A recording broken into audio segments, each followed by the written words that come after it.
6 महीने बाद इंडिया, गाजियाबाद। एक लड़की वहां पर बने बेसमेंट में अपने हाथों में गन लिए बैठी हुई थी। उसके सामने दो लोग घुटने के बल बैठे थे और उससे अपनी जान की भीख मांग रहे थे। वो लड़की उनकी तरफ देखकर सख्त आवाज में कहती है, क्या तुम लोगों ने उन लोगों के ऊपर रहम दिखाया जो कि आज मुझसे अपनी जान की भीख मांग रहे हो? उनमें से एक लड़का कहता है, हमें माफ कर दीजिए, हमसे बहुत बड़ी गलती हो गई। हम हमारे लोगों से कह देंगे कि आज के बाद वो कहीं पर भी वसूली ना करे, सिर्फ बटरफ्लाई ये कर सकती है, हम नहीं। सिद्धि उसकी तरफ देखती है और कहती है, क्या बे, तेरा मुंह बहुत चल रहा है जो मुझे पसंद नहीं। 6 महीने हो गए मुझे, लेकिन तुम सभी तुच्छ लोग हमेशा मुझसे पंगा लेने क्यों आ जाते हो? क्या तुम्हें डर नहीं होता है मुझसे? कहते हुए अपने बगल में देखती है जहां पर एक लड़का खड़ा हुआ था और कहती है, राहुल, इसका काम तमाम करो और इनकी लाश किसी जंगल में फेंका आना। कहकर वह वहां से चली जाती है। सिद्धि अपने कमरे में आती है और अपने चेहरे में पाए फेंकते हुए कहते हैं, 6 महीने हो गए तुम्हें मेरी जिंदगी से गए। आज से पहले मैंने जिन्हें भी मारा है वो कभी वापस नहीं आया और मैं उम्मीद करूंगी कि तुम भी कभी वापस ना आओ। कहकर वह अपने चेहरे पर नकाब लगाती है और बाहर निकलकर कहती है, गाड़ी निकालो। उसके बॉडीगार्ड्स उसके लिए गाड़ी का दरवाजा खोल देते हैं। सिद्धि गाड़ी में बैठकर अपने ऑफिस की तरफ निकल जाती है। जब सिद्धि अपने ऑफिस पहुंचती है तो सीधा अपने केबिन में चली जाती है। वहां पर एक लड़का पहले से बैठा हुआ था। उसे देखकर वह थोड़ा सा रिलैक्स होती है और कहती है, विनोद, तुम यहाँ क्या कर रहे हो? मैंने तो तुमसे शाम को मिलने को कहा था ना। विनोद खड़ा होता है और उसके गले लगते हुए कहता है, सिद्धि, तुम इतना रूड क्यों बिहेव करती हो? पहले तुम ऐसा नहीं थी, लेकिन जब से तुम लंदन जाने के बाद वापस आई हो तुम ऐसी हो गई हो। सिद्धि उसकी तरफ देखकर कहती है, विनोद, मैं 2 सालों से लंदन में थी और मुझे इंडिया आए सिर्फ 6 महीने हुए हैं। विनोद उसके गाल को खींचते हुए कहता है, सॉरी बेबी, लेकिन तुम्हें नहीं लगता तुम्हें अपने मंगेतर से इस तरह से बात नहीं करनी चाहिए, वरना मैं तुमसे नाराज हो जाऊंगा। सिद्धि उसकी तरफ देखती है और कहती है, तुम्हें लगता है कि तुम मुझसे नाराज हो सकते हो और मैं तुम्हें मनाने आऊंगी? विनोद कहता है, ओ माय क्यूट लिटिल होने वाली वाइफी, तुम कितना जल्दी गुस्सा हो जाती हो। खैर कोई बात नहीं, मैं तुम्हें ये बताना चाहता था कि मेरा सूट 1 हफ्ते बाद मुंबई में है, जिसके कारण मुझे मुंबई जाना पड़ रहा है और तुम अपने काम में अच्छे से ध्यान देना, मैं बहुत जल्द वापस आ जाऊंगा। सिद्धि उसकी तरफ देखकर कहती है, और यह बात कब की है और तुम मुझे आज क्यों बता रहे हो? विनोद कहता है, मुझे खुद कल रात को पता चला, इसलिए मैं तुम्हें अब बता रहा हूँ। मैं कल रात को ही बताना चाहता था, लेकिन तुम नहीं आओगी सोचकर मैंने तुम्हें नहीं बताया, क्योंकि तुम दिन भर के काम में बिजी हो जाती हो। सिद्धि कहती है, ठीक है, और हाँ, मुझे भी मुंबई में काम था, इसलिए साथ में चलेंगे। कुछ काम अधूरे हैं जिन्हें पूरा करना है। विनोद उसकी तरफ देखकर कहता है, तुम सब कुछ भूल क्यों नहीं जाती? उन सब लालची लोगों ने जो किया पैसों के लालच में किया, अगर तुम भी उनके साथ यही सब करोगी तो उनमें और तुम में क्या फर्क रह जाएगा? सिद्धि उसके गाल को खींचते हुए कहती है, वो मेरे प्यारे विनोद जी, आप कुछ ज्यादा ही सोच रहे हो, क्योंकि मैं वहां पर अपने काम के सिलसिले में जा रही हूँ, ना कि उन बेकार लोगों के मुंह लगने। और वैसे भी शायद वह लोग मुझे ना पहचाने, क्योंकि मैं पहले से काफी बदल गई हूँ। विनोद कहता है, वही अच्छा होगा कि तुम उनके मुंह ना लगो। सिद्धि कहती है, जो हुक्म मेरे आका। अच्छा, अब मुझे काम करना है, क्या तुम जा सकते हो? उसकी बात सुनकर विनोद उसके गाल पर किस करता है और वहां से चला जाता है। उसके जाने के बाद सिद्धि कहती है, ऐसे कैसे? ये सब कुछ जाने दे दूं विनोद, मुझे पता है तुम्हें मेरी असलियत नहीं पता और मैं नहीं चाहती कि तुम्हें मेरी असलियत पता हो, नहीं तो शायद मैं अपने बचपन के एक अच्छे दोस्त और अपने जीवन में आने वाले एक अच्छे हमसफर को हमेशा के लिए खो दूं। कहते हुए वह अपने सीट पर बैठ जाती है और किसी को कॉल करके कहती है, ड्रग्स की स्मगलिंग हो गई ना, और हाँ, मैं कुछ दिनों के लिए मुंबई जा रही हूँ। तब तक तुम कंपनी का ध्यान रखना, मैं नहीं चाहती सिद्धि कॉर्पोरेशन में कुछ भी खराबी हो। उसकी बात सुनकर दूसरी तरफ से ओके मैम कहकर कॉल कट हो जाता है।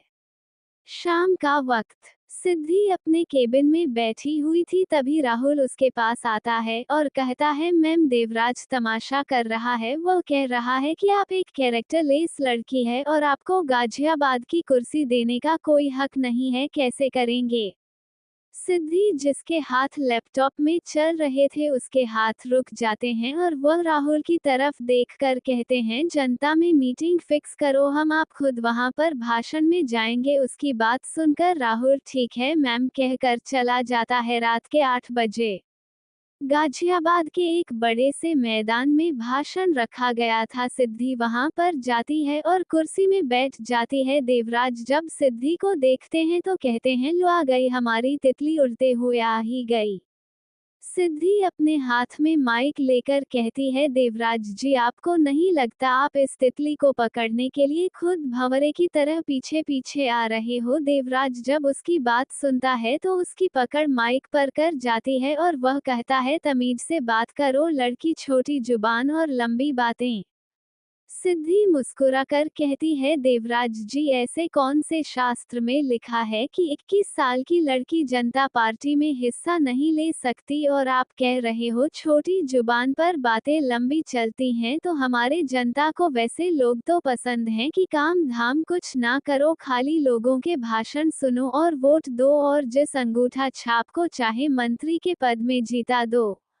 उसकी बात सुनकर सभी जोर से ताली बजाते हैं तो वही देवराज सिद्धि को घूरने लगता है। सिद्धि कहती है ऐसे मत घूरिए हमें देवराज जी, वो क्या है ना, हमें ऐसे देखने वाले लोग बिल्कुल पसंद नहीं है। और आप क्या कह रहे थे हमारे चरित्र के बारे में? आपका बेटा गाजियाबाद के कॉलेज में गुलछर्रे उड़ाता लड़कियों के साथ। उस बारे में तो हमने अभी तक जनता से बात नहीं की। आप दारू के ठेके पर अपने लोगों को लगाकर बच्चों को दारू देते हैं, इस बारे में तो अभी तक हमने जनता से बात नहीं की। और हाँ, लंदन के जाने माने बिजनेसमैन से आपने गाजियाबाद के मंत्री पद को जीतने के बाद जो बियर की फैक्ट्री बनाने के लिए जमीन देने का वादा किया है, इस बारे में तो हमने अभी तक जनता से बात नहीं की। तो आप हमारे चरित्र पर कैसे उंगली उठा रहे हो? उसकी बात सुनकर सभी देवराज को गुस्से से घूरने लगते हैं तो वहीं देवराज अपने माथे से निकल रहे पसीने को पोंछते हुए कहता है तुम ऐसे कैसे कुछ भी इल्जाम मेरे ऊपर लगा सकती हो? तुम लोगों को हमारे खिलाफ कैसे भड़का सकती हो? हमें 10 साल हो गए यहाँ पर अपनी राजनीति करते हुए, हमने आज तक ऐसा कुछ भी नहीं किया है। क्यों भाइयों? उसकी बात सुनकर उसके आदमी जो बीच में बैठे हुए थे वह कहते हैं हाँ हाँ देवराज जी बिल्कुल सही कह रहे हैं।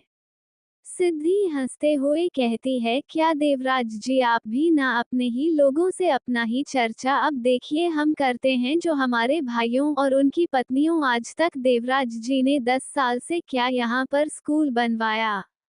उसकी बात सुनकर सभी लोग एक साथ नहीं कहते हैं तो सिद्धि आगे कहती है क्या इन्होंने पानी की समस्या, बिजली की समस्या, जो दारू का ठेका चल रहा है उसकी समस्या को दूर कराया? उसकी बात सुनकर सभी एक बार फिर से कहते हैं नहीं।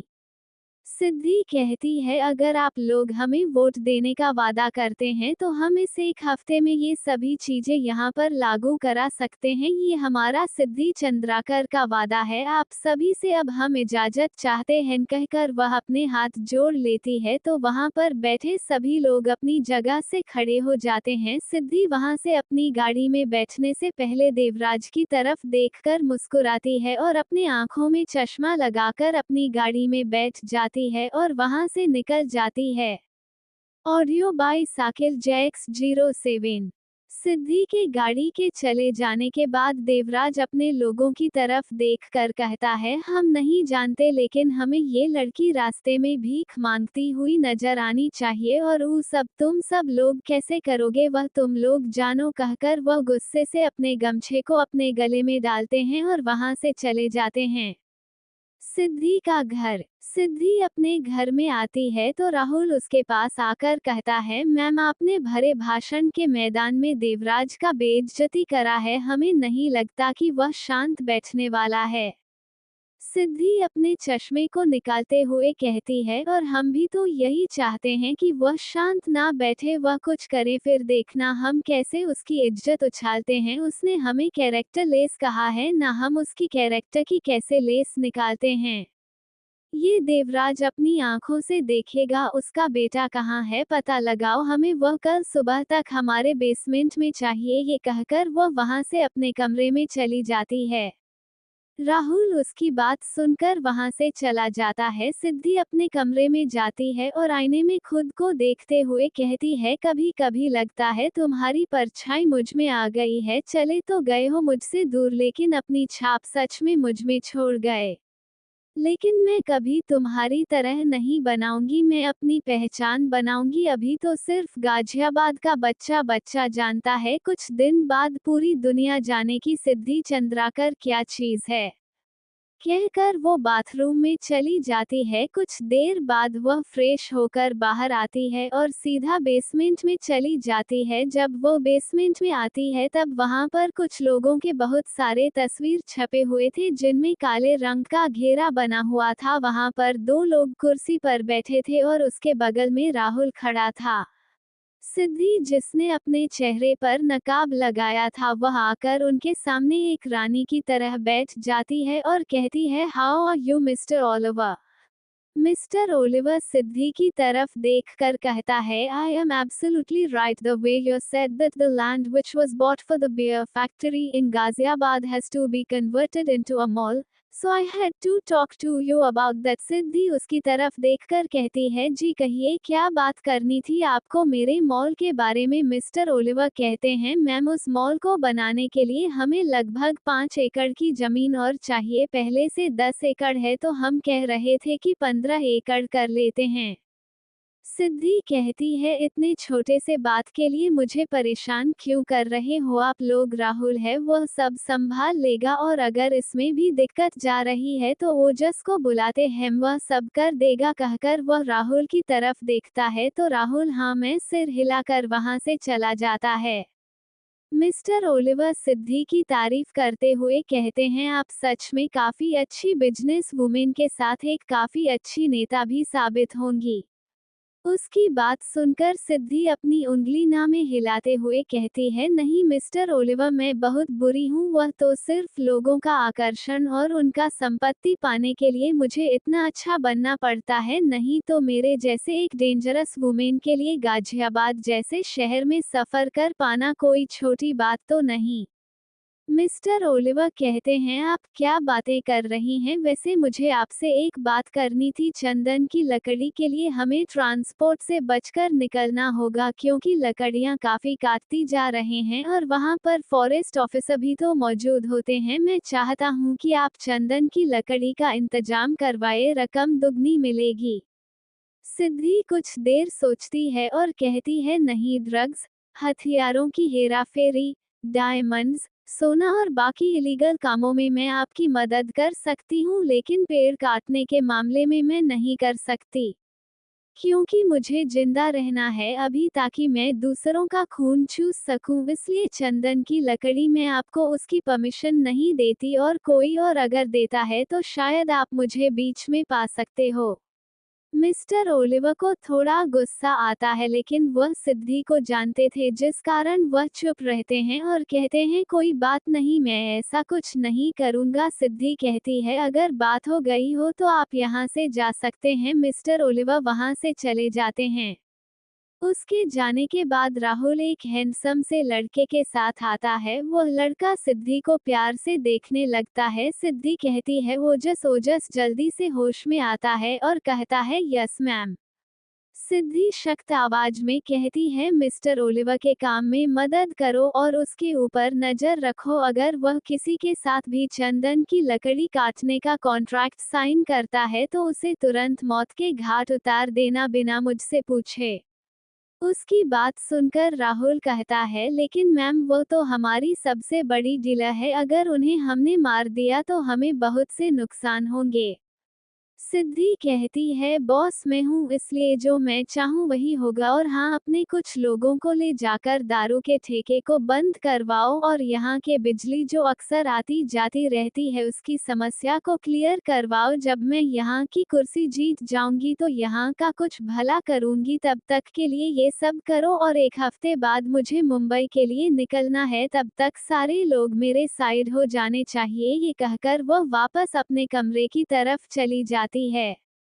अगली सुबह सिद्धि फ्रेश होती है और सीधा डाइनिंग एरिया में आ जाती है, अपने लिए जूस निकाल वो पी जाती है और न्यूज़पेपर लेकर बैठ जाती है। तभी बाहर 5 गाड़ियां आकर रुकती है और सभी लोग बंदूक लेकर नीचे उतरते हैं। सिद्धि चुपचाप गार्डन में बैठे न्यूज़पेपर पढ़ती रहती है। तभी देवराज वहां पर आते हैं और उसके हाथ से न्यूज़पेपर लेकर टेबल पर रखते हुए कहते हैं सिद्धि जी आपके लिए अच्छा होगा कि आप इस कुर्सी के लिए अपना नॉमिनेशन का नाम हटवा दें, क्योंकि मैं आपको किसी भी हालत में जीतने नहीं दूंगा और तुम्हें नहीं लगता कि आप कुछ ज्यादा ही हवा में उड़ रहे हो। जो लोग ज्यादा हवा में उड़ते हैं उनके पर बहुत जल्दी कर दिए जाते हैं। सिद्धि शांत भाव से उसकी तरफ देखती है और कहती है सिद्धि चंद्राकर का पर काट दे, आज तक वह माई का लाल पैदा नहीं हुआ। और हाँ अगर आपको मुझसे डर ही नहीं है तो भला आप मुझे नॉमिनेशन से अपना नाम हटवाने के लिए क्यों कर रहे हो, कहीं ऐसा ना हो मेरी जगह आपको ही हटाना पड़ जाए।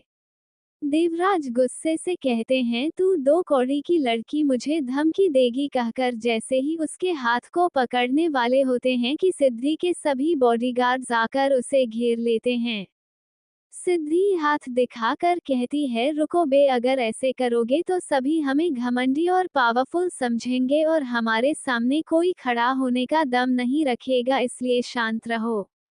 हम हैं ना इनके लिए। उसके बाद देवराज की तरफ देख कर कहते हैं हम वह आग है देवराज साहब की हमारे आंच से ही अच्छे अच्छे का पसीना निकल जाए, तो आप तो बूढ़े हो रहे हो इसलिए हमसे दूर रहिएगा, वही अच्छा होगा। जाइए यहाँ से, देखिए आपका बेटा घर में है या गायब हो गया है। ये कहकर वह शांति से कुर्सी में बैठी रहती है। देवराज कहते हैं अगर हमारे बेटे को कुछ हुआ तो हम तुम्हें वह मौत देंगे सिद्धि की, तुम्हारी रूह भी काम उठेगी। सिद्धि अपना हाथ दिखाते हुए कहती है दफा हो जाओ यहाँ से। देवराज अपनी बेइज्जती को अपने अंदर दबाते हुए वहां से चले जाते हैं।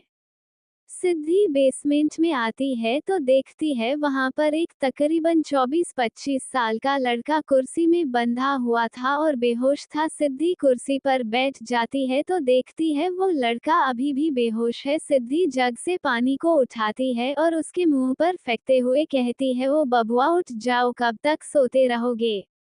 अचानक पानी पड़ने से वो लड़का होश में आ जाता है और अपने चेहरे को झटकते हुए कहता है कौन हो तुम और मुझे यहाँ क्यों लेकर आई हो। सिद्धि उसके बाल को पकड़कर उसका चेहरा अपनी तरफ करते हुए कहती है तू तो बड़ा खूबसूरत है, लेकिन कोई बात नहीं, तेरी इस खूबसूरती का मैं जुलूस निकाल लूंगी। कहकर वह अपना फोन निकालती है और कहती है तेरे बाप से बात कर और कह कि बापू नॉमिनेशन से अपना नाम हटवा लो, वरना सिद्धि रानी तुम्हारी जिंदगी से तुम्हारे सांसों की लाइन हटवा देगी। वो लड़का गुस्से से उसकी तरफ देखता है और कहता है अगर तुम जितना चाहती हो तो ईमानदारी से जीतो ना, इस तरह चालसाजी क्यों कर रही हो। सिद्धि उसकी तरफ देखकर कहती है हमें ना तुम ये शरीफ होने का लेक्चर मत दो, क्योंकि हम बहुत शरीफ है दूसरों के सामने। अब तुम्हारे सामने बनकर हमें हमारे पाप का घड़ा नहीं भरना है। और ठीक है चलो कॉल करो। वो लड़का कहता है मैं नहीं करूंगा, तुम जो कर लो। सिद्धि कहती है ठीक है हम ही कर लेते हैं, कहकर वह देवराज को कॉल करती है। देवराज जब सिद्धि का फोन देखता है तो तुरंत फोन उठाते हुए कहता है सिद्धि अगर हमारे बेटे को कुछ हुआ तो हम तुम्हें छोड़ेंगे नहीं। सिद्धि हंसते हुए कहती है देवराज साहब आपको पता चल गया, चलो अच्छी बात है, हमने आपसे कहा था नॉमिनेशन से अपना नाम हटा लीजिए वरना आपके बेटे की सांस अटक सकती है। यहाँ पर देवराज गुस्से से कहते हैं तुम हमें इस तरह धमकी नहीं दे सकती। सिद्धि कहती है, हम धमकी नहीं देते, देखना चाहते हो? ये कहकर वह उस लड़के के बाल को बहुत जोर से खींचती है तो वह लड़का दर्द से चिल्ला उठता है। देवराज जब अपने बेटे की चीख सुनते हैं तो डर जाते हैं और कहते हैं, हम अपना नाम नॉमिनेशन से हटाने के लिए तैयार हैं, हमारे बेटे को कुछ मत करो। सिद्धि कहती है, ये हुई ना बात, और हाँ, किसी के सामने हमारी अगर आइंदा से बेइज्जती करने की कोशिश की तो आपके बेटे का हम वह हाल करेंगे कि आप सोच भी नहीं सकते, कहकर वह कॉल कट कर देती हैं। उसके बाद उस लड़के की तरफ देखकर कहती है, सुनो, कुछ दिनों के लिए हमारे घर मेहमान बन के रहो, खाओ पियो ऐश करो, फिर चले जाना। ये कहकर वह वहां से जाने लगती है तो वह लड़का कहता है, मुझे तुम चाहिए। Audio by Sakir Jax 07। उस लड़के की बात सुनकर सिद्धि उसकी तरफ पलट के देखती है और कहती है, क्या कहा तुमने, जरा फिर से तो कहना। वह लड़का सिद्धि के आंखों में आंखें डालकर कहता है, मुझे तुम चाहिए। ओजस और राहुल जो कि वहां पर खड़े हुए थे, तो ओजस आता है और उस लड़के के मुंह पर एक जोरदार घुसा मारते हुए कहता है, अपनी हद और औकात में रह, तेरी हिम्मत कैसे हुई हमारी मैम से इस तरह से बात करने की। वो लड़का अपनी नजर उठाकर उसकी तरफ देखता है और उसके मुंह में जो खून आ गया था उसे थूकते हुए कहता है, कसम है मुझे मेरे बाप के खून की, अगर मेरे मुंह से निकले खून का बदला मैंने तुमसे लिया नहीं तो मेरा नाम संकेत पाटिल नहीं। सिद्धि उसकी तरफ देखकर कहती है, अभी तुम बच्चे हो इसलिए ज्यादा उड़ने की कोशिश मत करो। संकेत गुस्से से सिद्धि की तरफ देखकर कहता है, अपनी औकात में रहो, देख रही हो मुझे, मैं एक जाना माना बिजनेसमैन हूँ, लेकिन अपनी इस पहचान को छुपाकर इस गाजियाबाद जैसे शहर में अपने बाप के साथ रहता हूँ, सिर्फ अपने बाप की खुशी के लिए। सिद्धि उसकी आंखों में देखकर कहती हैं, तुम चाहे कोई भी हो, मुझे उससे कोई मतलब नहीं है, मुझे बस तुमसे तब तक मतलब है जब तक तुम्हारा बाप चुपचाप बैठा हुआ है। अगर उसने कोई भी चालाकी करने की कोशिश की तो मैं तुम्हें वह मौत दूंगी कि तुम्हारा बाप भी तुम्हें नहीं पहचान पाएगा, इसलिए जब तक हो शांति से रहो और सिद्धि चंद्राकर को छू सके ऐसा कोई बना नहीं। ये कहकर वह वहां से चली जाती है। संकेत गुस्से से राहुल और ओजस को घूरता है, ओजस उसे घूरते हुए वहां से चला जाता है।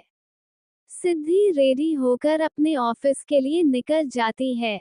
दिन ऐसे ही बीत रहे थे जैसा कि सिद्धि ने कहा था, बिजली की समस्या और दारू के ठेके में जो देवराज के आदमी बच्चों को नशे के आदी बना रहे थे, उन्हें सिद्धि की मदद से पुलिस ने गिरफ्तार कर लिया था। सभी लोग अब सिद्धि की तरफ होने लगे थे। 2 दिन बाद जब वोट की बारी आई तब पता चला कि देवराज पाटिल ने अपना नाम नॉमिनेशन से हटा दिया है।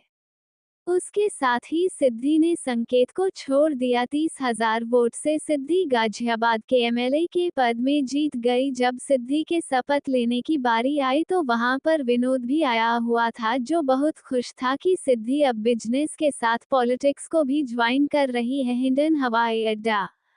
सिद्धि आज मुंबई जा रही थी, अपने बिजनेस के चलते उसे बॉडीगार्ड्स और काफी सारे लोग छोड़ने आए थे। सिद्धि राहुल को और ओजस को अपने काम को संभालने और जल्द आने का बोलकर विनोद के साथ मुंबई के लिए निकल जाती है। विनोद अपने क्रू के साथ जा रहा था काफी लंबे सफर के बाद।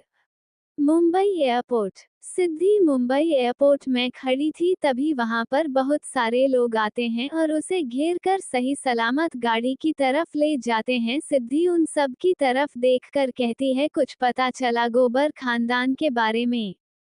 उनमें से एक आदमी कहता है, जी नहीं मैम, वहाँ की सिक्योरिटी काफी टाइट है, हमने कब से वहाँ के सिक्योरिटी को हैक करने की कोशिश की लेकिन सब नाकाम रहा। सिद्धि कहती है, उन सब को छोड़ो, ये बताओ राव परिवार कैसा है?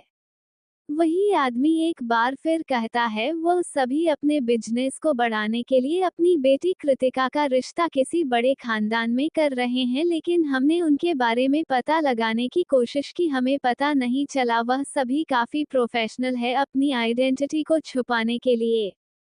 सिद्धि उस आदमी की तरफ घूर कर देखती है और कहती है, तो तुम क्या हो? वह सभी प्रोफेशनल है और तुम क्या ऐसे ही दो टक्कू हो? फिर गुस्से से कहती है, मुझे उन सब की इंफॉर्मेशन चाहिए, मुझे वह सड़क पर चाहिए, चाहे कुछ भी हो जाए, जाओ जाकर कह दो मुंबई के हर एक गैंग से बटरफ्लाई वापस आ गई है। उसकी बात सुनकर सभी आदमी अपना सिर झुकाकर खड़े हो जाते हैं। सिद्धि अपनी आंखों में चश्मा को ठीक करते हुए जाकर गाड़ी में बैठ जाती है। उनकी गाड़ी चल पड़ती है। मालाबार हिल। काफी समय बाद सिद्धि की गाड़ी आकर मालाबार हिल में रुकती है। सिद्धि अपनी गाड़ी से उतरकर सीधा अपने अपार्टमेंट की तरफ चली जाती है, जिसे उसने कुछ दिन पहले ही खरीदा था। Apartment number 103। सिद्धि अपार्टमेंट नंबर 101 को खरीदना चाहती थी, लेकिन उसे पता चल रहा है कि किसी ने पहले से ही उसे खरीद लिया है, जिस कारण उसे 103 को ही खरीदना पड़ता है। वह सीधा अपने अपार्टमेंट में जाती है और अपने पर्स को सोफे पर रखते हुए फ्रिज से बोतल निकाल बालकनी में खड़ी होकर चलती फिरती मुंबई को देखने लगती है। कुछ देर बाद सिद्धि के अपार्टमेंट का डोरबेल बजता है और जब वो दरवाजा खोलती है तो सामने एक डिलीवरी बॉय खड़ा था। सिद्धि उससे सारे सामान ले लेती है और उसे पैसे देकर है वह गुड डे कहकर भेज देती है। रात का वक्त। सिद्धि बाहर जाने के लिए रेडी हो रही थी, तभी उसके फोन में विनोद का कॉल आता है। वह उसका कॉल अटेंड करते हुए कहती है, हेलो। विनोद कहता है, क्या बेबी, तुम तो आने के बाद मुझे भूल ही गई? अरे याद करो, तुम्हारा एक मंगेतर है जो तुमसे इतना प्यार करता है, मुझे तुमसे मिलना है, मैं तुम्हारे घर आ सकता हूँ? सिद्धि उसकी बात सुनकर कुछ देर सोचती है और कहती है, घर की हालत बहुत खराब है क्योंकि मैंने सफाई नहीं किया, हम दोनों इन्फिनिटी मॉल में मिलते हैं। उसकी बात सुनकर विनोद ओके कहकर कॉल कट कर देता है।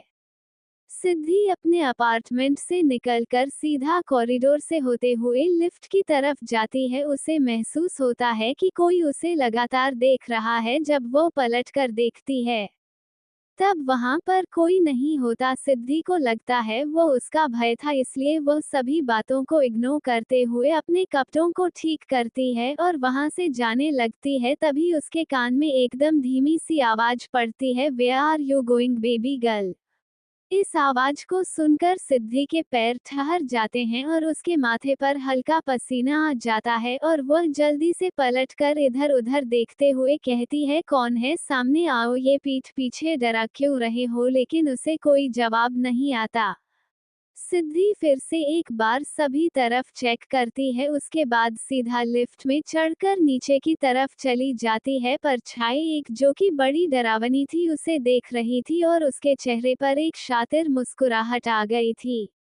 वो सिद्धि को जाता हुआ देखकर कहता है, तू मेरे सामने, मैं तेरे सामने, तुझको देखूं कि प्यार करूं, दिल मेरा खो गया, तू मेरी हो गई, कैसे मैं एतबार करूं? उसके बाद वो वापस उस अंधेरे में गायब हो जाता है। इधर सिद्धि जल्दी से अपनी गाड़ी में बैठती है और वहां से सीधा इन्फिनिटी मॉल के लिए निकल जाती है। Infinity mall, Malad. Vinod infinity mall के कैंटीन में सिद्धि का वेट कर रहा था। सिद्धि वहां जाती है तो विनोद, जिसने अपने चेहरे पर मास्क लगा रखा था, वो उसे गले लगा लेता है और कहता है, मैंने तुम्हें बहुत मिस किया। सिद्धि उसकी तरफ देखकर कहती है, तुम्हारा सूट खत्म हो गया? क्या बात है? विनोद सिद्धि की तरफ देखकर कहता है, क्रू ने सारी अरेंजमेंट कर रखी है शूटिंग के लिए और आज का हमारा स्केड्यूल के हिसाब से मेरा सूट खत्म हो चुका है। सिद्धि उसकी तरफ देखकर कहती है, मतलब हमारे प्रिय अभिनेत्र को फाइनली अपनी मंगेतर से मिलने का समय मिल ही गया। चलो अच्छी बात है, लेकिन तुम्हारा चेहरा कुछ ज्यादा ही खुशनुमा नजर आ रहा है, ऐसा क्यों? विनोद उसकी बात सुनकर थोड़ा सा ठीठाक जाता है और कहता है, तुम नाराज मत होना। लेकिन सिद्धि उसकी तरफ देखती है तो विनोद कहता है, तुम्हारे अंकल ने मुझे तुम्हारी कजन सिस्टर कृतिका के सगाई में कल इनवाइट किया है, इसीलिए मैं तुमसे मिलना चाहता था कि मैं तुमसे पूछ सकूं। सिद्धि उसकी तरफ देखती है और नॉर्मल कहती है, ठीक है मैं भी चलूंगी तुम्हारे साथ, आफ्टर ऑल मुझे भी तो पता रहना चाहिए कि कौन है वो लकी मैन जिससे मेरी बहन की शादी हो रही है, और मुझे भी तो हक है ना अपने जीजू को देखने का, मुझसे फाइनली वह 3 साल बड़ी है और मुझसे मेरे सारे हक को छीनने की सबसे बड़ी जिम्मेदार भी वो, बहुत धीरे से कहती हैं। विनोद उसकी तरफ देखकर कहता है, तुमने कुछ कहा? सिद्धि मुस्कुराकर कहती है, तुमने नहीं सुना तो मेरी गलती नहीं है, और हाँ चलो शॉपिंग कर लेते हैं, कल मुझे भी जाना है एक बेटी बनकर। विनोद उसके माथे पर किस करते हुए कहता है, मुझे पता था तुम बाकी लड़कियों की तरह नहीं हो, चलो, ये कहकर वह दोनों शॉपिंग में लग जाते हैं और वही कुछ दूर पर एक ब्लैक कलर की गाड़ी में बैठा आदमी किसी को कॉल कर उन दोनों की इंफॉर्मेशन बता देता है और वहां से चला जाता है। Audio by Sakir JX07। अगली सुबह मालाबार हिल, मुंबई। सिद्धि अपने कमरे में सो रही थी, तभी उसके साइड टेबल पर रखा हुआ फोन बजता है। सिद्धि अलसाए आंखों से फोन की तरफ देखती है और तुरंत अटेंड कर देती है। दूसरी तरफ से सिद्धि का असिस्टेंट कहता है, मैम मिस्टर जायसवाल का कॉल आया था, उन्होंने मीटिंग को 12 बजे के जगह 10 बजे रखने के लिए कहा है, क्योंकि उन्हें इम्पोर्टेंट मीटिंग के चक्कर में इमरजेंसी में फ्रांस जाना पड़ रहा है। सिद्धि की नींद गायब हो जाती है और वह घड़ी की तरफ देखती है, जो सुबह के 9 बजे आ रही थी। सिद्धि कहती है, okay I will be back कहकर वह कॉल कट कर देती है। सिद्धि जल्दी से रेडी होती है, तब तक 9:30 बज चुके थे। सिद्धि अपने अपार्टमेंट से बाहर आती है और सीधा मालाबार हिल के पार्किंग एरिया में चले जाती है। सिद्धि अपनी गाड़ी में बैठ जाती है और वहां से तुरंत निकल जाती है। जायसवाल कॉर्पोरेशन। सिद्धि अपनी गाड़ी से बाहर आती है तो उसका असिस्टेंट जो वहां पर खड़ा हुआ था वह जल्दी से बाहर आने में उसकी मदद करता है और दरवाजा बंद कर दोनों जायसवाल कॉर्पोरेशन के अंदर जाने लगते हैं।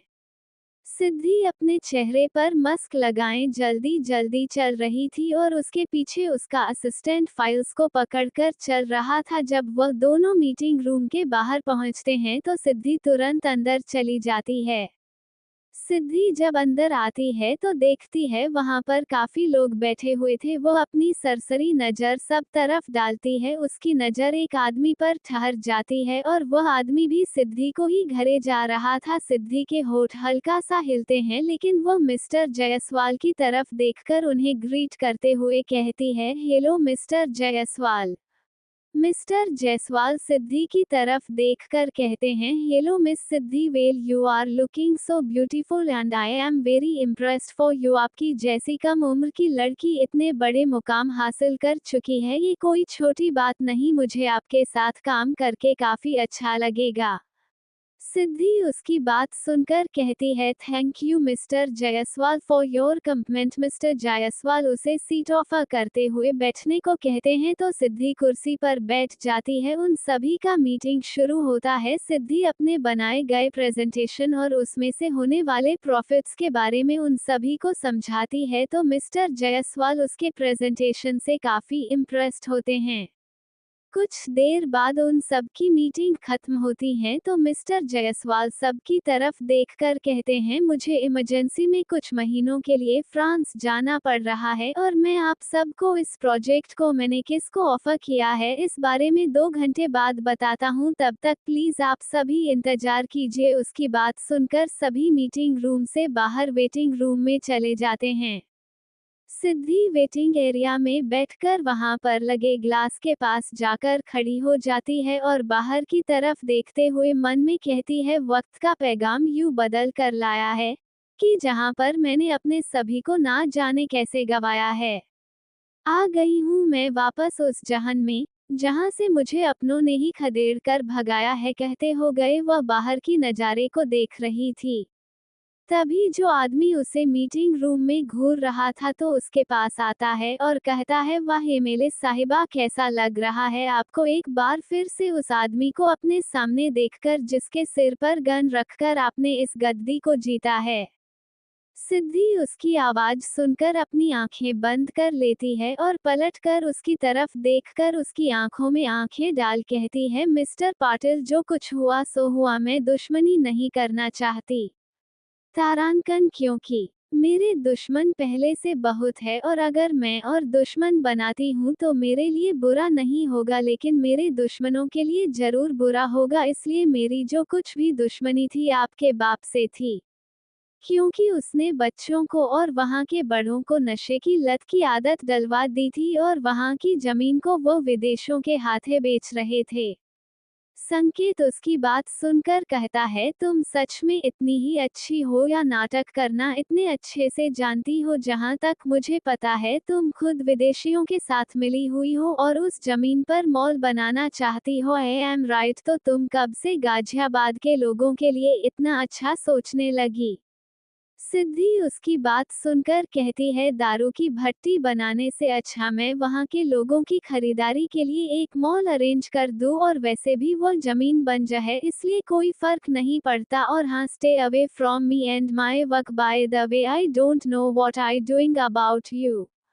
संकेत थोड़ा सा उसके पास जाता है और कहता है, अगर तुम मुझे उस इलेक्शन के बीच में नहीं घसीटा होता तो मुझे तुमसे कोई मतलब नहीं होता, लेकिन you dragged me to that election and you have occupied my heart, so I just have to taste you once। सिद्धि उसकी आंखों में आंखें डालकर कहती है, जंगल में शांति होने से कभी भी जानवरों को यह नहीं समझना चाहिए कि शेर जंगल में नहीं है और तुम एक भेड़िए हो जो कभी भी शेरनी के आगे नहीं टिक सकता, इसलिए अपनी जवानी बचाना चाहते हो तो आइंदा से अपने मुंह पर ताला लगा कर रखना, वरना दोबारा खोलने के लिए जबान नहीं रहेगी। यह कहकर वह अपनी आंखों में चश्मा लगाती है और वेटिंग एरिया से बाहर चली जाती है। कुछ देर बाद जब मिस्टर जायसवाल बाहर आते हैं तब वो अनाउंस करते हैं कि यह प्रोजेक्ट में से जो मेन प्रोजेक्ट है वह सिद्धि चंद्राकर एंड मी बोस, और सेकंड पोजीशन का प्रोजेक्ट संकेत पाटिल और थर्ड पोजीशन का प्रोजेक्ट मिस्टर राव को मिला है।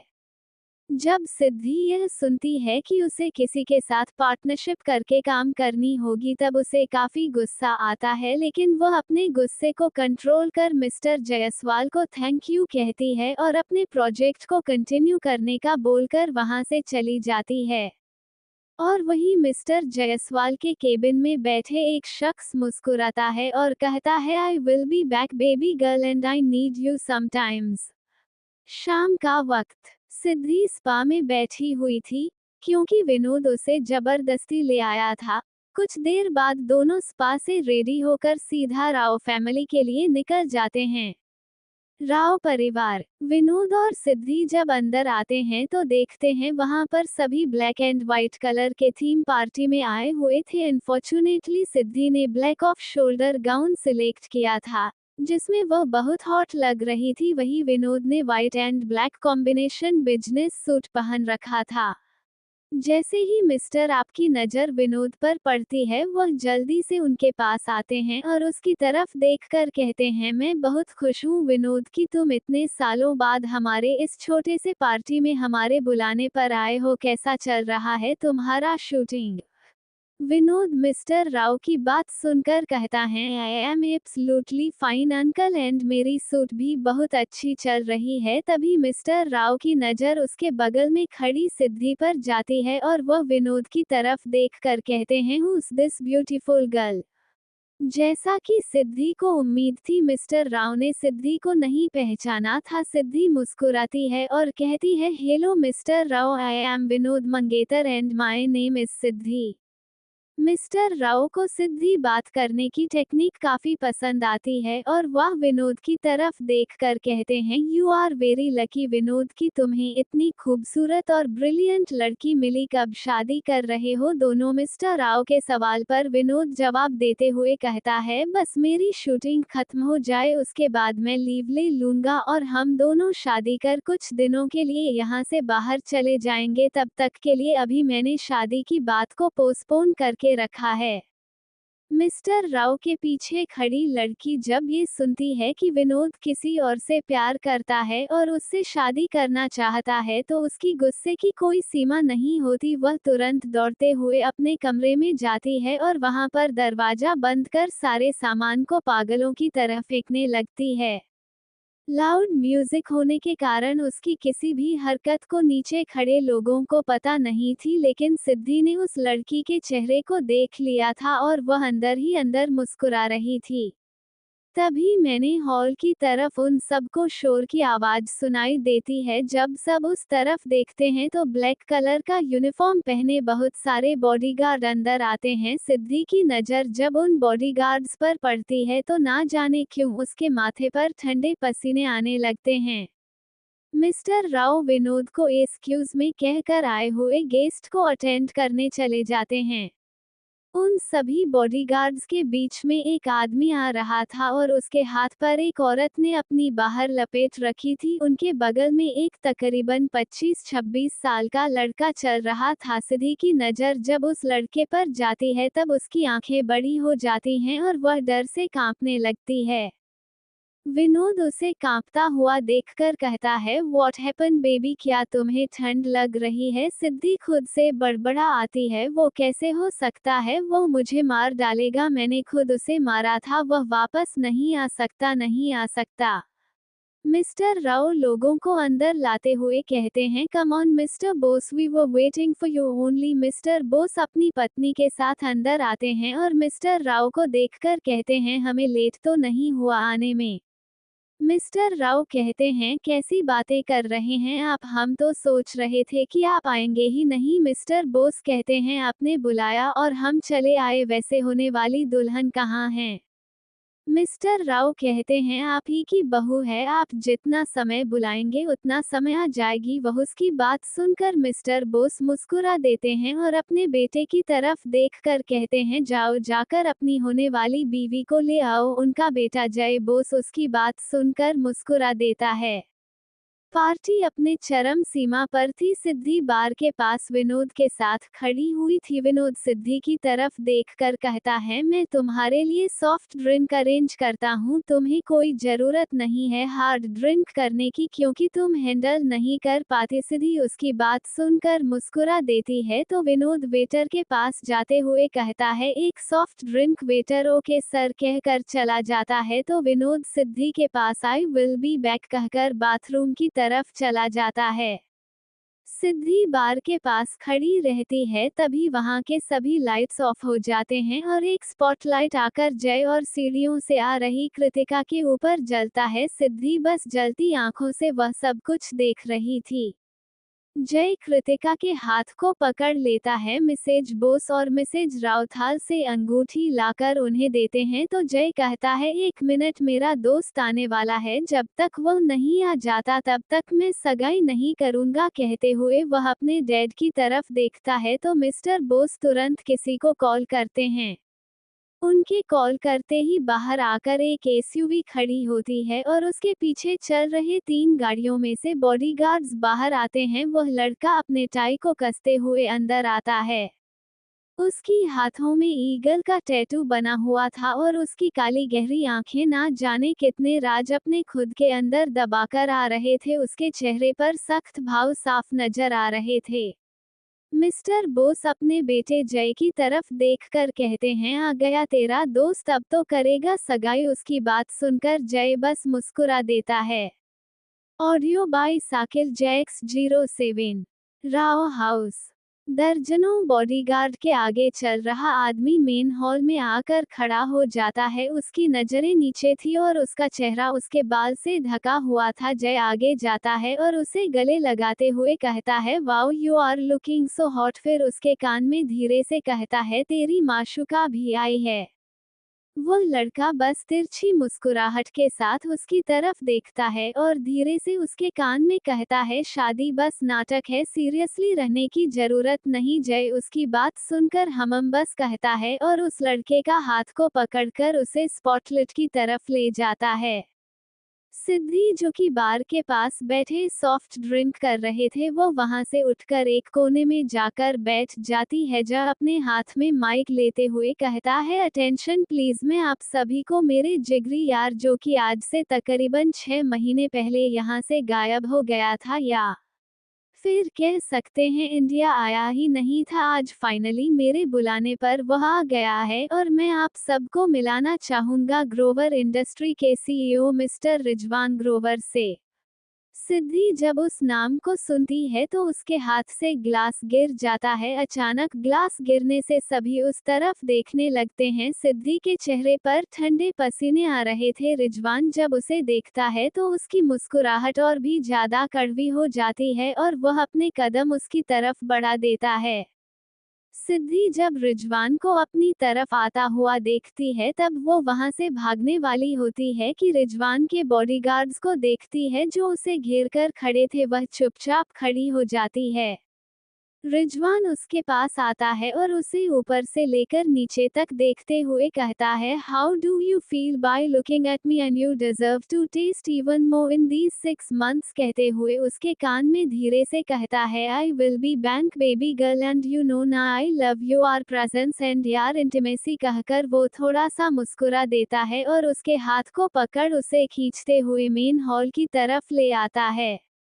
जब सब लोग ये देखते हैं तो रिजवान कहता है, लाइट्स ऑन। उसके कहते ही लाइट ऑन हो जाती है। रिजवान सिद्धि की तरफ देखकर सबसे कहता है, सी इज माई गर्लफ्रेंड सिद्धि रावत। सिद्धि उसकी बात सुनकर अपने हाथ को झटक देती है और उसे उंगली दिखाकर कहती है, mind your language mister Grover, I am absolutely engaged and don't call me your girlfriend and my name is Siddhi Chandrakar. Rizwan Siddhi को कमर से पकड़कर अपने पास खींच कर लाता है और उसकी आंखों में आंखें डालकर कहता है, क्या तुम सच में अपने आप को मेरे पिंजरे से छुड़ा पाओगी। सिद्धि उसे खुद से दूर करते हुए कहती है, स्टे अवे फॉर मी। यह कहकर वह वहां से जाने लगती है।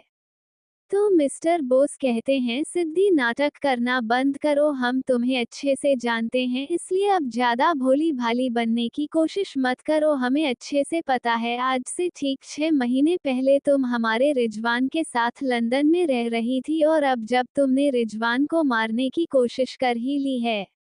रिजवान बीच में कहता है, नहीं नहीं अंकल, कैसी बातें कर रहे हैं आप, भला कोई अपने प्यार को मार सकता है, और ये तो मुझसे बहुत प्यार करती है ना बेबी गर्ल। कहते हुए उसकी आंखों में आंखें डालकर देखता है तो सिद्धि को ऐसे लगता है जैसे कोई उसके ऊपर छुरी से वार कर रहा हो। ऊपर खड़ा विनोद जल्दी से नीचे आता है और रिजवान को सिद्धि से अलग करते हुए कहता है, hey mister, she is my fiancee and stay away for here. Rizwan Vinod की तरफ देखता है और सिद्धि की तरफ देखता है जो कि विनोद से चिपक कर खड़ी थी। ये देखकर उसकी आंखें छोटी हो जाती हैं। मिस्टर राव जो कि अब तक सब कुछ देख रहे थे, जब वो जानते हैं कि सिद्धि एक्चुअल में है कौन तो उनके चेहरे पर पसीना साफ नजर आने लगता है। और वही कृतिका को जब पता चलता है कि सिद्धि वापस आ गई है तो उसके चेहरे का पूरा रंग उड़ जाता है। मिस्टर बोस कहते हैं, बहुत हो गया नाटक, अगर आप सब ने ये सब तमाशा बंद नहीं किया तो हम ये सगाई यहीं रोक देंगे। उसकी बात सुनकर मिस्टर राव जल्दी से उनके पास आते हैं और कहते हैं, मिस्टर बोस, यह आप कैसी बातें कर रहे हैं, वो उन लोगों की आपसी बातें हैं, आप भला मेरी बेटी की जिंदगी कैसे बर्बाद कर सकते हैं। जय सबके सामने आते हुए कहता है, I am so sorry but this engagement in cancel. उसकी बात सुनकर सब हैरानी से उसकी तरफ देखते हैं और वही कृतिका के आंखों से आंसू निकलने लगते हैं। मिसेज राव सिद्धि के पास जाती है और उसके गाल पर थप्पड़ मारते हुए कहती है, मनहूस, पैदा होने के 12 साल बाद अपने माँ बाप को खा गई और यहाँ पर आते ही मेरी बेटी की खुशियों को खा गई। अरे मर क्यों नहीं जाती, या जहाँ से आई है वहीं वापस क्यों नहीं चली जाती। अचानक उनके बर्ताव से वहां पर के सभी लोग हैरान थे, तो वही रिजवान सब देख रहा था। विनोद गुस्से से कहता है, आंटी आप बिना किसी गलती की सजा सिद्धि को क्यों दे रही हो? रिश्ता उसने नहीं तोड़ा है, रिश्ता आपके होने वाले दामाद ने तोड़ा है। जाइए उनसे पूछिए क्यों ऐसा कर रहे हैं वो। और हाँ, बहुत बड़ी गलती कर दी, यहाँ आकर मुझे आपके इनविटेशन पर आना ही नहीं चाहिए था। चलो सिद्धि, यह कहकर वह सिद्धि के हाथ को पकड़ कर ले जाने लगता है। रिजवान उसके हाथ को पकड़ लेता है और विनोद की तरफ देखकर कहता है, तुम उसे लेकर नहीं जा सकते। विनोद गुस्से से रिजवान के कॉलर को पकड़कर कहता है, कौन हो तुम? हाँ, जो मेरी सिद्धि के ऊपर बिना किसी वजह के गलत आरोप लगा रहे हो, वो मुझे कभी धोखा नहीं दे सकती और हम दोनों बचपन के दोस्त हैं, समझे? तुम दूर रहो उससे, वही तुम्हारे लिए अच्छा होगा। उसके कॉलर पकड़ने से रिजवान को बहुत गुस्सा आता है और वो उसके हाथ को झटक देता है और उसके मुंह पर एक जोरदार घुसा मारता है, जिसके साथ ही उसके सभी बॉडीगार्ड जाकर विनोद को घेर लेते हैं। रिजवान भारी आवाज में कहता है, स्टीफन मुझे ये लड़का बर्बाद चाहिए, हो सके तो जिस हाथों से इसमें मेरी कॉलर को पकड़ा है वो हाथ इसके शरीर से नहीं होनी चाहिए। कहकर वह सिद्धि की तरह देखता है और कहता है, अपनी गलती का भुगतान करने के लिए तैयार रहना बेबी गर्ल, क्योंकि अब तुम्हारी जिंदगी में नर्क बनाने वाला हूँ। रिजवान की इतनी शर्त बात को सुनकर वहां पर खड़े सभी लोग हैरान हो जाते हैं। सीढ़ियों के ऊपर खड़ी लड़की दौड़ते हुए आती है और उन बॉडीगार्ड्स को विनोद से अलग करते हुए कहती है, छोड़ो मेरे विनोद को, तुम लोग क्यों उसे ऐसी सजा दे रहे हो? उसके बाद रिजवान की तरफ देखकर कहती है, मिस्टर ग्रोवर मैं आपसे माफी मांगती हूँ, प्लीज छोड़ दीजिए विनोद को। रिजवान डेविल स्माइल करता है और सिद्धि की तरफ देखकर कहता है, तुम्हारा प्यार से तो बड़ा फास्ट निकला, तुम उसकी होने वाली बीवी हो, लेकिन उसे मार पड़ने से दर्द किसी और को हो रहा है। कहते हुए वह विनोद की तरफ देखकर कहता है, is this girl your wife और मिस्ट्रेस? सिद्धि हैरानी से विनोद की तरफ देखती है और कहती है, विनोद ये सब क्या है? विनोद उसकी तरफ देखता है और कहता है, मुझे नहीं पता, ये सब मुझे फंसाने की साजिश है। रिजवान स्टीफन की तरफ देखता है तो स्टीफन तुरंत एक टैबलेट लेकर आता है और उसे ऑन कर ऊपर कमरे में जो कुछ भी हुआ उसका सीन दिखाता है। फ्लैक बैंक, ऊपर कमरा। विनोद ने उस लड़की को भागते हुए देख लिया था, इसलिए वो सिद्धि को बाथरूम का बहाना बनाकर सीधा ऊपर वाले कमरे की तरफ चला जाता है। जब वह कमरे में आता है तो देखता है वो लड़की पागलों की तरह सभी सामानों को तोड़ रही थी। विनोद जल्दी से उसके पास जाता है और उसे गले लगाते हुए कहता है, Mitali what are you doing? Mitali उसे खुद से दूर करते हुए कहती है, दूर रहो मुझसे धोखेबाज, झूठे, सोते मेरे साथ हो और शादी किसी और के साथ कर रहे हो क्योंकि उसके पास ज्यादा पैसे हैं। तुम जैसे लड़के ऐसे ही होते हो, मुझे तुम पर यकीन करना ही नहीं चाहिए था। कहकर वो उसके सीने पर मारने लगती है। विनोद जल्दी से उसे गले लगाते हुए कहता है, calm down baby, I love you. तुम्हें पता है ना, उसने गाजियाबाद की एमएलए की गद्दी अपने नाम कर ली और ऊपर से चंद्राकर कॉर्पोरेशन की वो सीईओ है। अपने दम पर उसने इतना कुछ हासिल किया है और उसके आगे पीछे कोई नहीं, सिर्फ मैं हूँ। अगर शादी के बाद वह सब कुछ मेरे नाम कर देती है तो सोचो हम कितने पैसे वाले हो जाएंगे।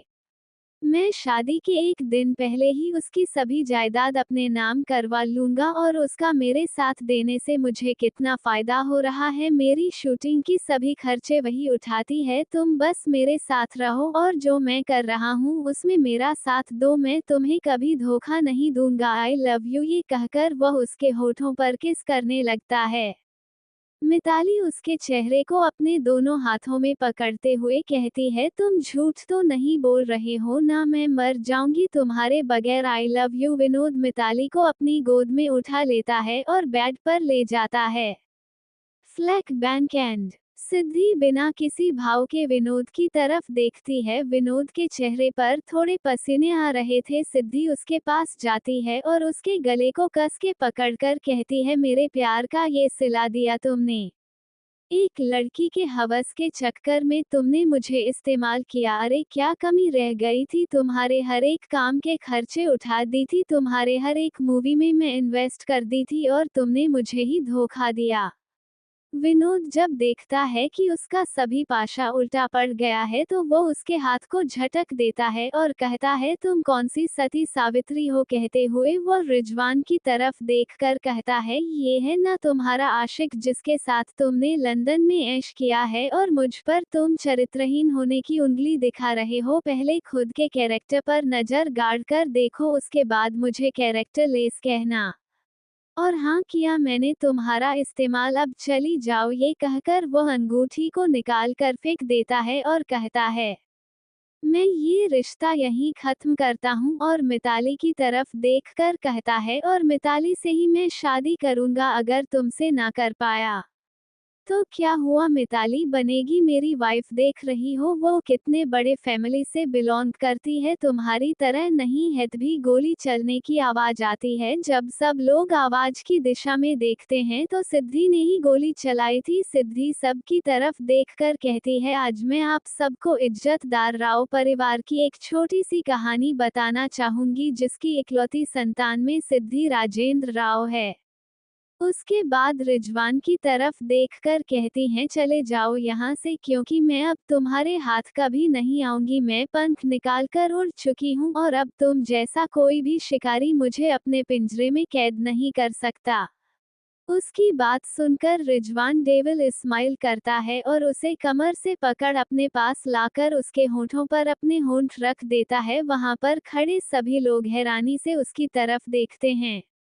तो रिजवान सिद्धि को खुद से अलग करता है और कहता है, जब बारिश होती है तो पंख भीग जाने से चिड़िया नीचे गिर जाती है और तुम फिलहाल के लिए वही चिड़िया हो जो कि इस जमीन पर सिर्फ कीड़े की तरह चल रही है, लेकिन मैं तुम्हें फिर से उड़ान भरने दे सकता हूँ, लेकिन मेरे पिंजरे में। कहते हुए उसकी तरफ देखता है तो सिद्धि उसे गुस्से से घूरने लगती है। Audio by Sakil Jax 07। Siddhi के ऐसे घूरने पर रिजवान थोड़ा सा उसके करीब आता है और उसके कान में कहता है, रात को तकलीफ हो सकती है, प्लीज ऐसा करना बंद करो और जो बताना चाहती हो वो बताओ। क्या पता तुमसे नफरत और तुम्हें बर्बाद करने का जुनून मुझ में थोड़ा और बढ़ जाए। कहकर उसकी तरफ देख के डेविल स्माइल करता है। सिद्धि उसे खुद से दूर कर देती है और सबकी तरफ देखकर कहती हैं, मैं सिद्धि राजेंद्र राव आप सबको ये बताना चाहती हूँ जो राव परिवार सबके सामने इज्जतदार होने का दावा करता है और जो बिजनेस ये लोग इतने समय से करते आ रहे हैं वो इनकी नहीं, मेरे डैड राजेंद्र राव ने अपने दम पर खड़ी की थी, जिन्हें उनके इस दोगले भाई ने अपने नाम झूठी वसीयत के जरिए अपने नाम करवा लिया है। उसके बाद अपना फोन निकालती है और किसी को कॉल कर कहती है, निखिल कम इन। उसके बुलाने के बाद एक लड़का बाहर आता है और मिस्टर राव की तरफ देखकर कहता है, hello mister Rao, how are you mister Rao. उसकी तरफ देखते हैं तो उनके पसीने आने लगते हैं। सिद्धि उनकी हालत देखकर थोड़ा सा मुस्कुरा देती है और निखिल की तरफ देखकर कहती है, निखिल वसीयत पढ़ो। निखिल वसीयत पढ़ना शुरू करता है, मैं राजेंद्र राव पूरे होश और हवास में यह वसीयत जारी कर रहा हूँ कि मेरी बेटी सिद्धि राव जब तक 22 साल की नहीं हो जाती तब तक सारी प्रॉपर्टी मेरी बेटी सिद्धि राव के नाम पर रहेगी। अगर मेरी बेटी को 22 साल होने से पहले अगर उसे कुछ हो जाता है या कोई धोखे से उसे अपने नाम करने की कोशिश करता है तो सारी प्रॉपर्टी ट्रस्ट में चली जाएगी। 22 साल होने के बाद अगर सिद्धि राव अपनी वसीयत बदलना चाहे तो बदल सकती है, लेकिन उसमें उनके पति की सहमति होनी जरूरी है और पूरी वसीयत तब सिद्धि राव के नाम आएगी जब वह मेरे दोस्त शिवपाल ग्रोवर के बेटे से शादी करेगी। सिद्धि जैसे ही निखिल की वसीयत सुनती है उसकी आंखें बड़ी हो जाती हैं और वो उसकी तरफ देखकर कहती है, तुमने मुझे इस बारे में बताया क्यों नहीं। निखिल कहता है, I am sorry ma'am, but dad ने मुझसे कहा था कि जब भी मैं यह वसीयत पूरी तरीके से पढ़ूं तो वहां पर सभी लोग होने चाहिए, इसलिए मैंने आपको पूरी बात नहीं बताई। सिद्धि गुस्से से कहती है, इसका मतलब यह है कि मुझे मेरे डैड के प्रॉपर्टी और इन धोखेबाजों को इस घर से निकालने के लिए उस शिवपाल के बेटे से शादी करनी पड़ेगी। कौन है उसका बेटा? मैं किसी भी एरे गैरे से शादी नहीं कर सकती। वही मिस्टर राव जैसे जैसे वसीयतनामा को सुन रहे थे उनकी हालत खराब हो रही थी, और जब विनोद ये सुनता है कि मिताली के नाम पर फूटी कौड़ी भी नहीं है तो वह मिताली की तरफ देखता है। मिस्टर राव सामने आकर कहते हैं, मैं इस वसीयत को नहीं मानता। निखिल उनकी तरफ देखकर कहता है, I am sorry mister Rao, but यह वसीयत इस प्रॉपर्टी के लीगल मास्टर ने जारी किया है और उन्होंने जैसा लिखा है वही हो सकता है, और जैसा कि आप अब तक इलीगल तरीके से उनके बिजनेस प्रॉपर्टीज और उनके घर पर कब्जा जमा कर बैठे थे, इस नाते मिस्टर राजेंद्र राव ने आपके खिलाफ पुलिस केस भी जारी किया है। सिद्धि निखिल की तरफ देखकर कहती है, इट्स ओके, सब ठीक है, लेकिन हाँ, 1 साल बाद मैं 22 की होने वाली हूँ, और हाँ, मैं अपने पसंद से शादी करूंगी और नहीं भी करूंगी, मुझे कोई फोर्स नहीं कर सकता। निखिल सिद्धि की तरफ देखकर कहता है, आई एम सॉरी मिस, लेकिन अगर आप मिस्टर शिवपाल ग्रोवर के बेटे से शादी नहीं करती हैं तो वसीयत आपके नाम नहीं आएगी, लेकिन आप उसकी गार्जियन बन सकती हैं। सिद्धि उसकी तरफ देखती है और कहती है, इट्स ओके। उसके बाद सभी मेहमानों की तरफ देखकर कहती है, आप सभी यहाँ से जा सकते हैं, पार्टी ओवर। उसके कहने पर सभी बात करते हुए वहाँ से चले जाते हैं। सिद्धि मिस्टर बोस की तरफ देखकर कहते हैं, मिस्टर बोस, आपको अलग से इनविटेशन देना होगा। मिस्टर बोस उसकी तरफ घूर कर देखते हैं, तभी दरवाजे के पास से एक लड़के की आवाज आती है जो कह रहा था, तुम्हें जरा सी भी तमीज नहीं है ना बात करने की। जब सिद्धि पलट के देखती है तो वहां पर एक लड़का खड़ा हुआ था। वह चलते हुए अंदर आता है और मिस्टर बोस की तरफ देखकर कहता है, डैड, मैंने आपसे पहले ही कहा था हम यहाँ पर नहीं आ रहे, और ना ही। कहते हुए रिजवान की तरफ देखकर कहता है, इसका साथ दे रहे हैं, इसका तो काम ही है हर जगह बवाल करना। रिजवान शालीनता के साथ उसकी तरफ देखता है और कहता है, वाह, बाप के पैसे का रौब दिखा रहा है। चित्रांग गुस्से से कहता है, माइंड योर लैंग्वेज। रिजवान थोड़ा सा मुस्कुरा देता है और कहता है, 6 महीने दूर रहा, इसका मतलब तेरे अंदर से मेरा डर चला गया। कहकर वह अपनी गन निकालता है और फायर कर देता है। चित्रांग अपनी आंखें कस के बंद कर लेता है, लेकिन उसके कान को हल्का सा छूकर बुलेट जाती है, जिस कारण चित्रांग को बहुत जलन महसूस होती है और वह अपने कान को मलने लगता है। चित्रांग डर से काम भी रहा था। रिजवान उसे देखकर कहता है, आई लाइक दिस फेस।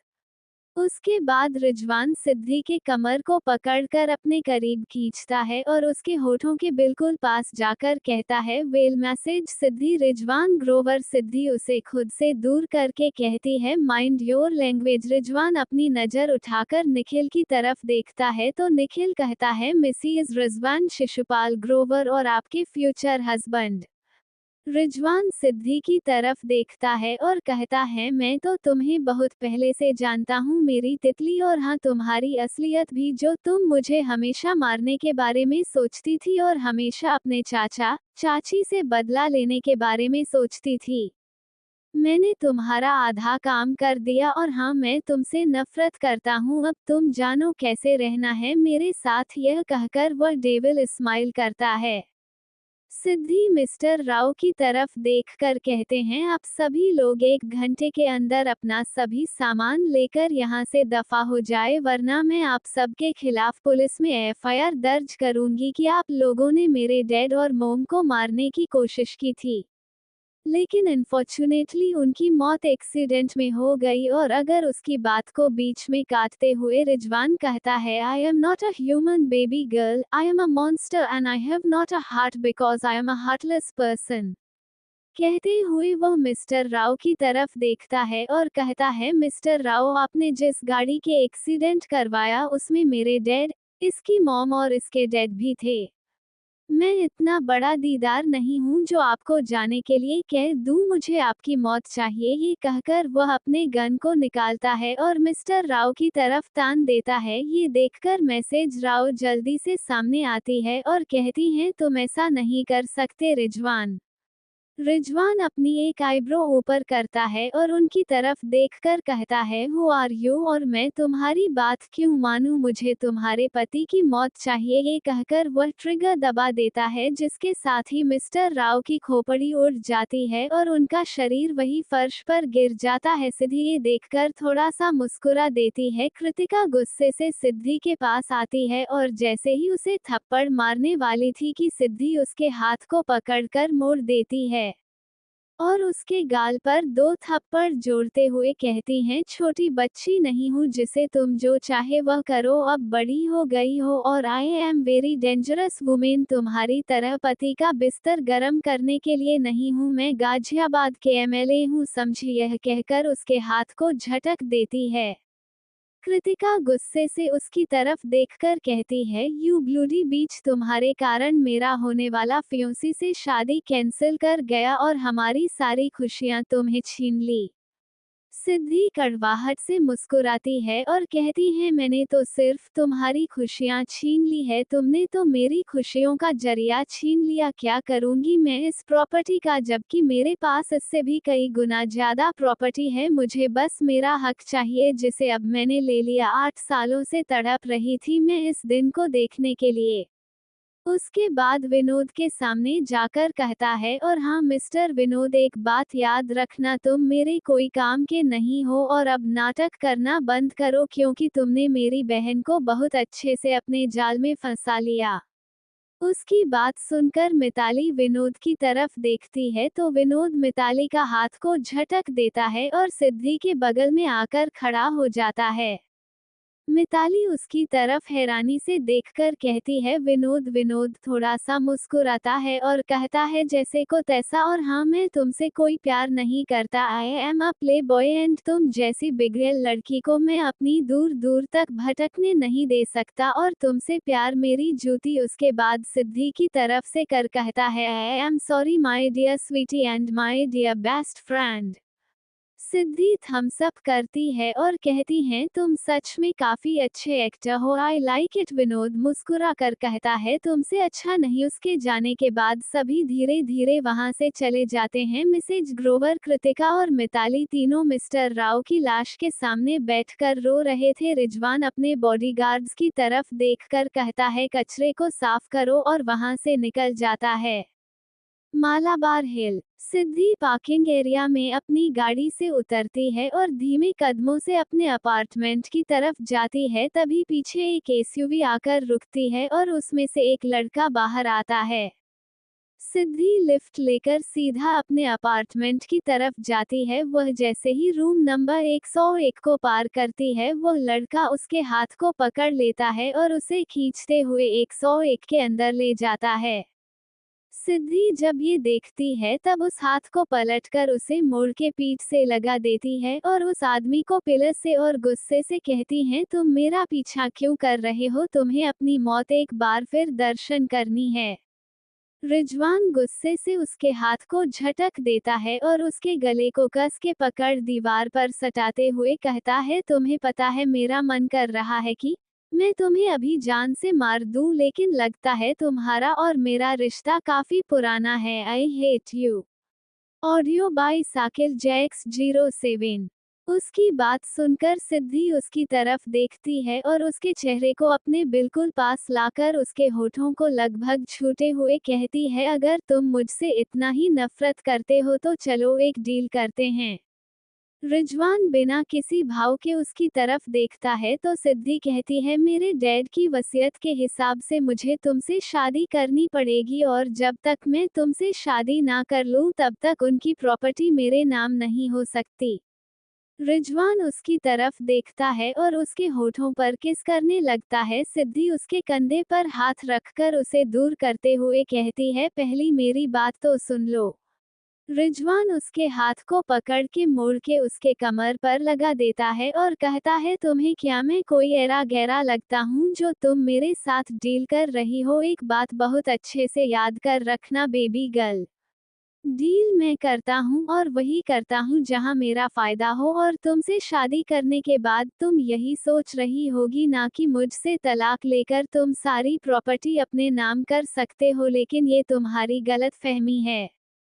शायद तुमने अंकल की पूरी विल पढ़ी ही नहीं है। मैं तुम्हें बताता हूँ, उनके विल के अकॉर्डिंग अगर बिना किसी वजह के तुम मुझसे तलाक लेती हो और मैं तुम्हें तलाक नहीं देता, तब भी प्रॉपर्टी का एक भी हिस्सा तुम्हारे नाम नहीं जाएगा, बल्कि मेरे नाम में आएगा। और हाँ, अगर मैं तुम्हें डाइवोर्स देता हूँ तब मुझे भुगतान के रूप में तुम्हें अपनी प्रॉपर्टी का आधा हिस्सा देना होगा, जो मैं बिल्कुल नहीं करना चाहूँगा। इसलिए अगर तुम मुझसे शादी करना चाहती हो या फिर मेरे साथ डील करना चाहती हो तो तुम्हें अच्छे से पता है मुझे क्या चाहिए।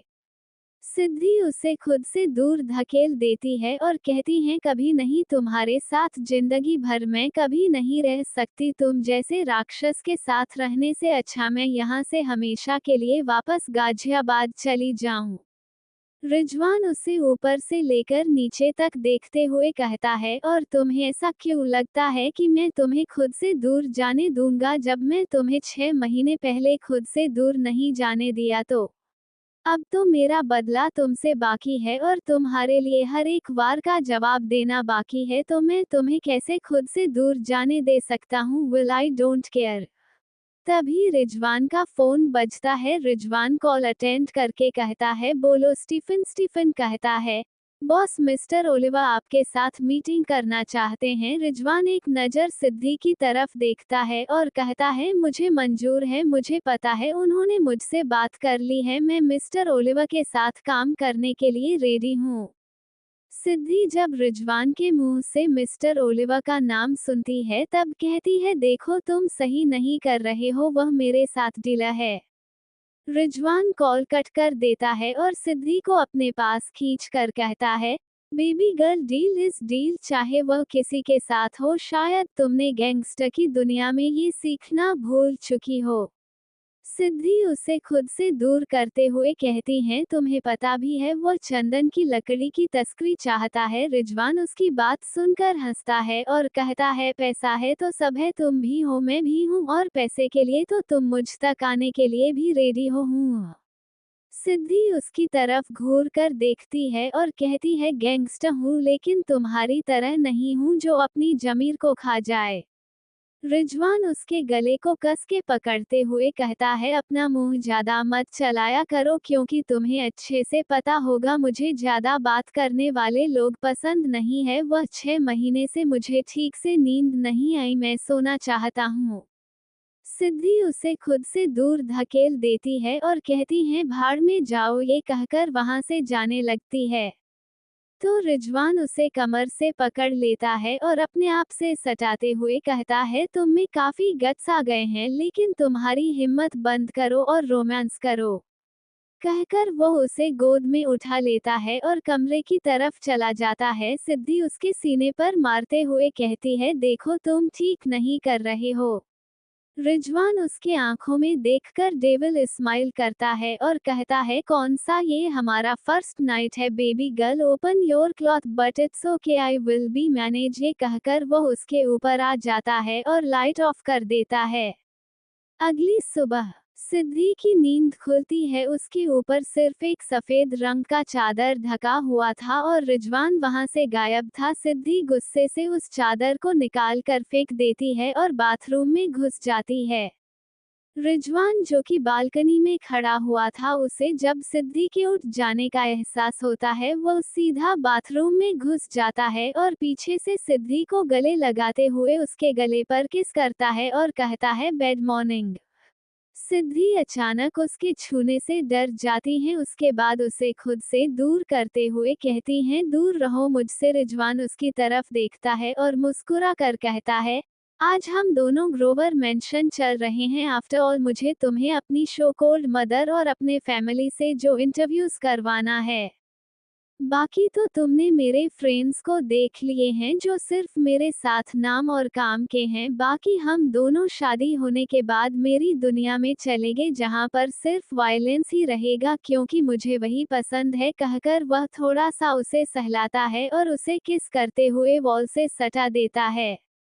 सिद्धि उसके सीने पर हाथ रखते हुए कहती है, देखो तुम मुझे हर रोज ऐसे नोचकर नहीं खा सकते और मेरे बहुत से काम हैं, मुझे अपने प्रोजेक्ट कंप्लीट करने हैं। रिजवान उसकी तरफ देखता है और कहता है मिस्टर बोस का प्रोजेक्ट। सिद्धि उसकी तरफ हैरानी से देखती है। रिजवान हंसते हुए कहता है जहां पर तुम अपने कदम रख रही हो वहां पर मैं दौड़ना सीख चुका हूं, इसलिए मुझसे आगे निकलने की कोशिश मत करो, हार जाओगी। सिद्धि उसकी आंखों में आंखें डालकर कहती है हार ना मेरी फितरत में नहीं है और जीतने अब मैं तुम्हें दूंगी नहीं। रिजवान उसके होठों के बिल्कुल पास आकर कहता है मुझे रोकने की कोशिश करोगी तो बर्बाद हो जाओगी, इसलिए शांति से मेरे साथ रहो, माय नीड। सिद्धि उसे तारफ देखकर गुस्से से कहता है मेरी अपनी खुद की शक्ति से जीने में उपयोग कर सकती हूँ और तुम मुझे छू भी नहीं सकते। रिजवान उसकी आंखों में आंखें डालकर कहता है गाजियाबाद की एमएलए हो ना पॉलिटिक्स से मैं तुम्हें यूं चुटकी में हटा सकता हूं, बिजनेस को तुम्हारे 2 सेकंड में रौंद के रख सकता हूं और तुम्हारी उस गैंग को एक फूंक में उड़ा सकता हूं। रिजवान किंग गैंगस्टर नाम है मेरा, मेरी नाम ही मेरी ताकत है। उसके बाद उसके थोड़ा करीब जाकर कहता है वैसे बेबी गर्ल तुमने मुझे बताया नहीं कि तुमने मुझे मारने की कोशिश क्यों की। आई नो तुम्हारे उस बटरफ्लाई का लीडर और मैं काफी पक्के दुश्मन है, लेकिन वह कैसा डरपोक है, कभी सामने ही नहीं आता, लेकिन मुझे पता नहीं था तुम इतनी बड़ी धोखेबाज निकलोगी, तुमने उसे ही रास्ते से हटा दिया, नोट बैडेड। सिद्धि उसकी तरफ देखकर कहती है जो मुझे मिटाने की कोशिश करे मैं उसका पूरा वजूद ही मिटा देती हूँ और तुम भी उन्हीं में से एक हो, इसलिए मैंने तुम्हें मिटाने के बारे में सोचा। रिजवान हंसते हुए कहता है लेकिन तुम मेरा कुछ नहीं बिगाड़ सकती। सिद्धि उसकी आंखों में आंखें डालकर कहती है कोई बात नहीं, दोबारा ट्राई कर लूंगी, लेकिन तुम्हें मार के रहूंगी। रिजवान उसकी बात सुनकर डेविल स्माइल करता है और कहता है मुझे मारने की कोशिश करोगी बर्बाद हो जाओगी और मैं तुम्हें कभी आबाद नहीं होने दूंगा, और हाँ चलो मैं तुम्हें तुम्हारा नया पिंजरा दिखाता हूँ। ये कहकर वो उसे खींचते हुए कमरे में लेकर आता है और अपने कमरे में बने एक कैपिटल कैबिनेट दरवाजे को खोलता है जो सीधा अपार्टमेंट नंबर 102 का था। सिद्धि उसकी तरफ देखती है। रिजवान उसकी तरफ देखकर कहता है सरप्राइज, और दूसरे रूम के साथ भी कैपिटल दरवाजा ऐड था, उसे खोलता है तो वह सीधा अपार्टमेंट नंबर 103 में खुलता है। ये देखकर सिद्धि बहुत गुस्सा होती है और गुस्से से रिजवान के गले को पकड़ते हुए कहती है यू ब्लडी बस्टर्ड, तुम्हारी हिम्मत कैसे हुई यह सब करने की। रिजवान उसे गोद में उठा लेता है और ले जाते हुए कहता है बेबी गर्ल मैं जो चाहे वह कर सकता हूँ और तुम्हें वह अपार्टमेंट भी मेरी मर्जी से मिला है, भले ही तुम्हारे पास पर पेपर्स है लेकिन इलीगल है बिकॉज ये पूरा 5 अपार्टमेंट मेरे हैं। Audio by Sakil Jax 07।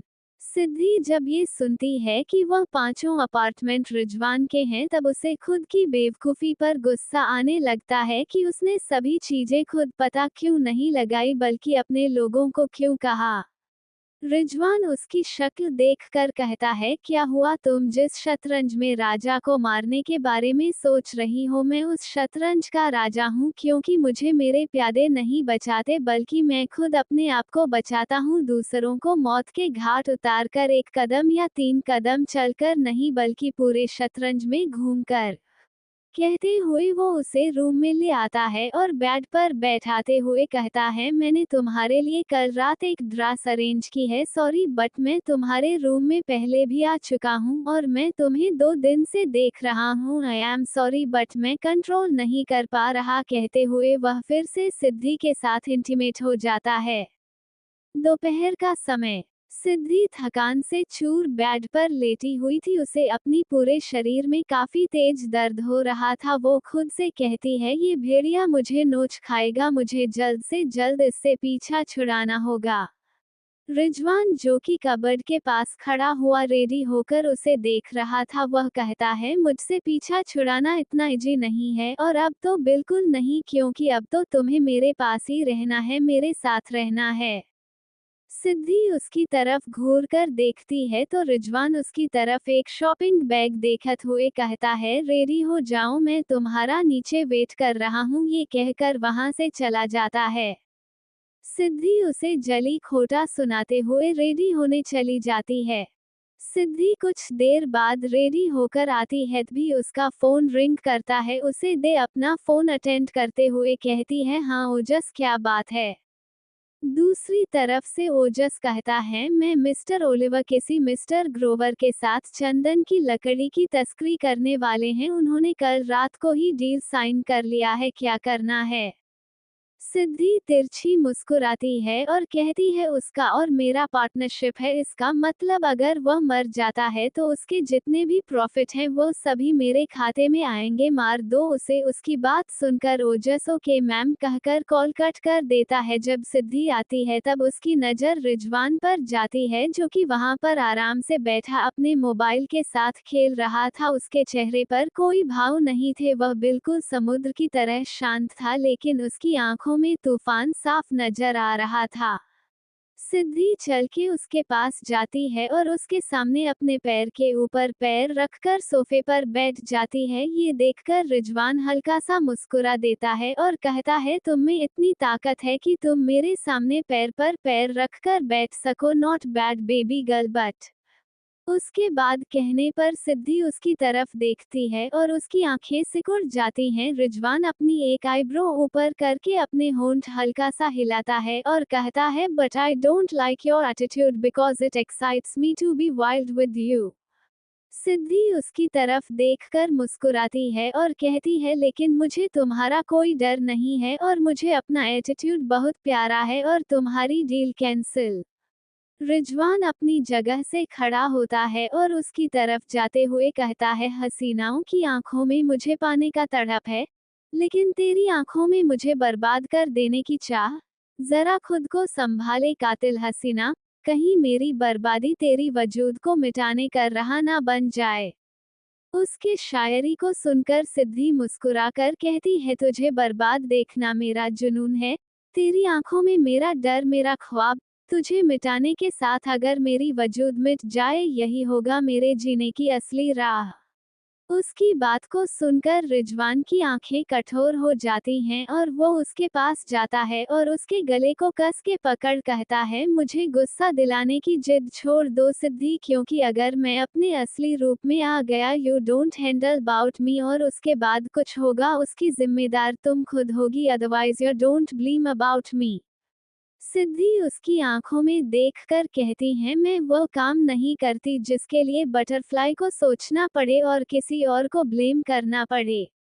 Rizwan उसे छोड़ देता है और कहता है, मिस्टर ओलिवर का तुमने रास्ता क्लियर करवा दिया उसके लिए थैंक यू, क्योंकि वह वैसे भी मेरा राइवल था और वह मेरे साथ भला क्यों ही डील करता, क्योंकि हम दोनों तो जानी दुश्मन है। सिद्धि उसकी बात सुनकर हैरानी से उसकी तरफ देखती है तो रिजवान कहता है, तुम्हें याद है मैंने तुम्हारे सामने लंदन में दो लोगों को मारा था और तुम बेहोश हो गई थी। उनमें से एक आदमी ओलिवर का भाई था जिस कारण हम दोनों राइवल्स थे और तुम्हारे कारण वह मेरे रास्ते से हट गया, क्योंकि जो भी तुमसे कनेक्टेड रहेगा वह इस दुनिया से टाटा बाय बाय हो जाएगा। उसकी बात सुनकर सिद्धि कहती है, यू ब्लडी बस्टर्ड, तुमने मेरा इस्तेमाल किया, कहकर वह उसके करले को पकड़ने के लिए जैसे ही आगे बढ़ती है कि रिजवान उसके दोनों हाथ को पकड़ मोड़ के उसके कमर से लगा उसे अपने पास खींच लेता है और उसके चेहरे पर अपने होठों को रखते हुए कहता है, नो नो बेबी गर्ल, गुस्सा और नफरत ये दो चीज इंसान को बर्बाद कर जाती है और मैं तुम्हारी तरफ से बर्बाद होना चाहता हूँ, क्योंकि ये दोनों तुम्हारे लिए मेरे अंदर बहुत ज्यादा है। एक बात अच्छे से याद रखना, मेरी जरूरत तक सीमित रहो, मेरी मोहब्बत करने की कोशिश बिल्कुल मत करना, क्योंकि मैं बहुत बुरा हूँ। सिद्धि उसकी आंखों में आंखें डालकर कहती है, देखते हैं कौन किसे बर्बाद करता है। रिजवान अपनी एक आईब्रो ऊपर करके स्माइल करता है और उसके हाथ को पकड़कर उसे खींचते हुए अपार्टमेंट से बाहर ले आता है। रिजवान जैसे ही पार्किंग एरिया में पहुंचता है तो देखता है उसके सभी बॉडीगार्ड्स वहां पर पहरा दे रहे थे। तभी वहां पर विनोद की गाड़ी आकर रुकती है और वह सिद्धि को रिजवान के साथ देखता है तो उसकी आंखें छोटी हो जाती हैं और वह सिद्धि की तरफ देखकर कहता है, बेस्टी ये तुम्हारे साथ क्या कर रहा है। रिजवान विनोद की तरफ देखकर अपनी आंखें छोटी कर लेता है और अपनी कसके आंखें बंद कर फिर से खोलता है। सिद्धि उसकी तरफ देख रही थी। सिद्धि जैसे ही आगे बढ़ती है कि रिजवान उसे वापस खींच लेता है और विनोद की तरफ देखकर कहता है, जब तक तुम इसके साथ थे तब तक के लिए कोई बात नहीं, लेकिन अब मैं वापस आ गया हूँ। इसके आसपास जी भटकने की कोशिश मत करना, वरना मुझे मेरे शहद पर भटकने वाला मधुमक्खी बिल्कुल पसंद नहीं। मैं उसे एसिड डालकर रौंद कर देता हूँ। सिद्धि रिजवान की तरफ देखकर कहती है, तुम मेरे दोस्त को नहीं धमकी दे सकते, और हाँ, तुम्हारा कोई हक नहीं है मुझ पर। मैं जैसे चाहूँ वैसे अपनी जिंदगी जी सकती हूँ। रिजवान उसकी तरफ देखकर कहता है, ओके बेबी गर्ल, लेकिन मैं कुछ करूंगा तो तुम्हें भी कोई हक नहीं है मुझे बीच में बोलने की, क्योंकि मैं किसी की नहीं सुनता। मुझे सिर्फ अपनी ऑर्डर पसंद है और मैंने अपनी ऑर्डर सुना दी है कि मुझे ये लड़का, क्या कोई भी लड़का तुम्हारे आसपास नहीं चाहिए। विनोद रिजवान की तरफ देखकर कहता है, और तुम्हें ऐसा क्यों लगता है कि मैं तुम्हारी बात मानूंगा? रिजवान डेविल स्माइल करता है और अपनी गन निकालकर विनोद की तरफ पॉइंट कर देता है। विनोद जब उसके हाथ में गन देखता है तब वो थोड़ा डर जाता है, क्योंकि विनोद को अभी भी सिद्धि के गैंगस्टर होने की बात पता नहीं थी। उसे बस अपनी बिजनेस वुमेन और एमएलए सिद्धि के बारे में पता था। सिद्धि रिजवान के हाथ से गन को छीनते हुए कहती है, बहुत हो रहा है तुम्हारा, अब मैं और बर्दाश्त नहीं कर सकती। रिजवान अपनी आईब्रो ऊपर करके उसकी तरफ देखता है और कहता है, okay let's wait for your punishment. Audio by Sakil Jax 07। Siddhi Rizwan की बात सुनकर उसकी तरफ देखती है और कहती है, तुम्हें जिंदगी में और कुछ नहीं आता, सिर्फ दूसरों को सजा देना और तकलीफ देना आता है। रिजवान डेविल स्माइल करके उसके कान के पास थोड़ा सा जाता है और कहता है, और वो मुझे सुकून देता है, इसलिए मैं सबको दर्द में देखकर सुकून महसूस करता हूँ। और हाँ, जब तक तुम मुझे पूरी तरीके से जानोगी तब तक बहुत समय हो चुका होगा। हो सकता है तुम्हारे अंदर में जो गर्माहट है उसे मैं पूरी तरीके से गायब कर सकूं, या फिर तुम्हारे आंखों में जो मेरे लिए नफरत है वो और बढ़ जाए। सिद्धि उसकी बात सुनकर कहती है, तुम्हारे दिल में जरा सी भी धड़कन नहीं है क्या? तुम्हें फर्क नहीं पड़ता कि मैं तुमसे इतनी नफरत करती हूँ, फिर भी मुंह उठाकर मेरे पास चले आते हो। रिजवान मुस्कुरा देता है और कहता है, तुम्हारी गलतफहमी तुम्हारे लिए अच्छी नहीं है, क्योंकि रिजवान ग्रोवर कभी किसी के पीछे नहीं भागता, और हाँ, मेरा काम है सिर्फ तुम्हें तकलीफ पहुंचाना, क्योंकि तुम्हारे इस 6 महीने के कांड के कारण मैंने ना जाने कितनी डील्स अपने हाथ से जाने दिया है। वेल, तुम्हारे इस सो कॉल्ड दोस्त से मिलने का मेरे पास टाइम नहीं है, क्योंकि मुझे अपने इम्पोर्टेंट मीटिंग में जाना है। सो नाउ पहले जो कार्यक्रम मैं करना चाहता हूँ उसे कंप्लीट कर लेते हैं, उसके बाद मुझे अपने मीटिंग में जाना है। उसके बाद विनोद की तरफ देखकर कहता है, आज के बाद सिद्धि की तरफ भटकने की कोशिश भी मत करना, वरना हो सकता है दोबारा फिल्म की दुनिया में अपना खूबसूरत सॉरी अट्रैक्टिव चेहरा ना दिखाओ। उसकी धमकी को सुनकर विनोद थोड़ा सा डर जाता है, तो सिद्धि कहती है, मुझे तुम्हारे साथ कहीं नहीं जाना है। मैं यहाँ पर जिस काम से आई थी उसे निपटाकर मुझे वापस गाजियाबाद जाना है। रिजवान उसकी तरफ देखता है और अपनी गन पर अपनी उंगली चलाते हुए कहता है, शायद तुमने सुना नहीं, मैंने कहा है कि तुम मेरी दुनिया में चल रही हो, इसलिए तुम चाहकर भी कहीं नहीं जा सकती, कहकर उसके हाथ को पकड़ता है और उसे खींचते हुए अपनी गाड़ी की तरफ ले जाता है। विनोद बस सिद्धि को जाते हुए देखता रह जाता है। सिद्धि गाड़ी से बाहर अपना सिर निकालकर कहती है, मैं तुमसे शाम को मिलती हूँ। विनोद हाँ में सिर हिला देता है तो रिजवान मेरा बंद कर देता है। सिद्धि पलटकर उसकी तरफ घूर कर देखती है तो रिजवान अपनी एक आईब्रो ऊपर करके कहता है, अपने होने वाले पति से ज्यादा गैर मर्द पर डोरे डालना बुरी बात होती है बेबी गर्ल, तुम्हें पता होना चाहिए। कहकर वो ड्राइवर की तरफ देखता है तो ड्राइवर गाड़ी स्टार्ट कर देता है। सिद्धि रिजवान की तरफ देखकर गुस्से से कहती है, मैं तुम्हें इतनी आसानी से नहीं छोड़ूंगी। रिजवान उसे खींचकर अपनी गोद में बैठा लेता है और उसके चेहरे पर अपनी उंगली से चलाते हुए कहता है, और मैं भी तो यही चाहता हूँ, तुम इतनी आसानी से मुझे ना छोड़ो। क्योंकि अगर तुमने मुझे छोड़ दिया तो मैं कैसे रहूंगा तुम्हारे बगैर। After all you are only my and you know ना। और रिजवान ग्रोवर के लिए उसकी नीड सबसे ज्यादा जरूरी है। सिद्धि घिन भरी नजरों से देखते हुए कहती है, आई हेट यू। रिजवान तिरछी मुस्कुराहट के साथ कहता है, I hate you too and also hate you.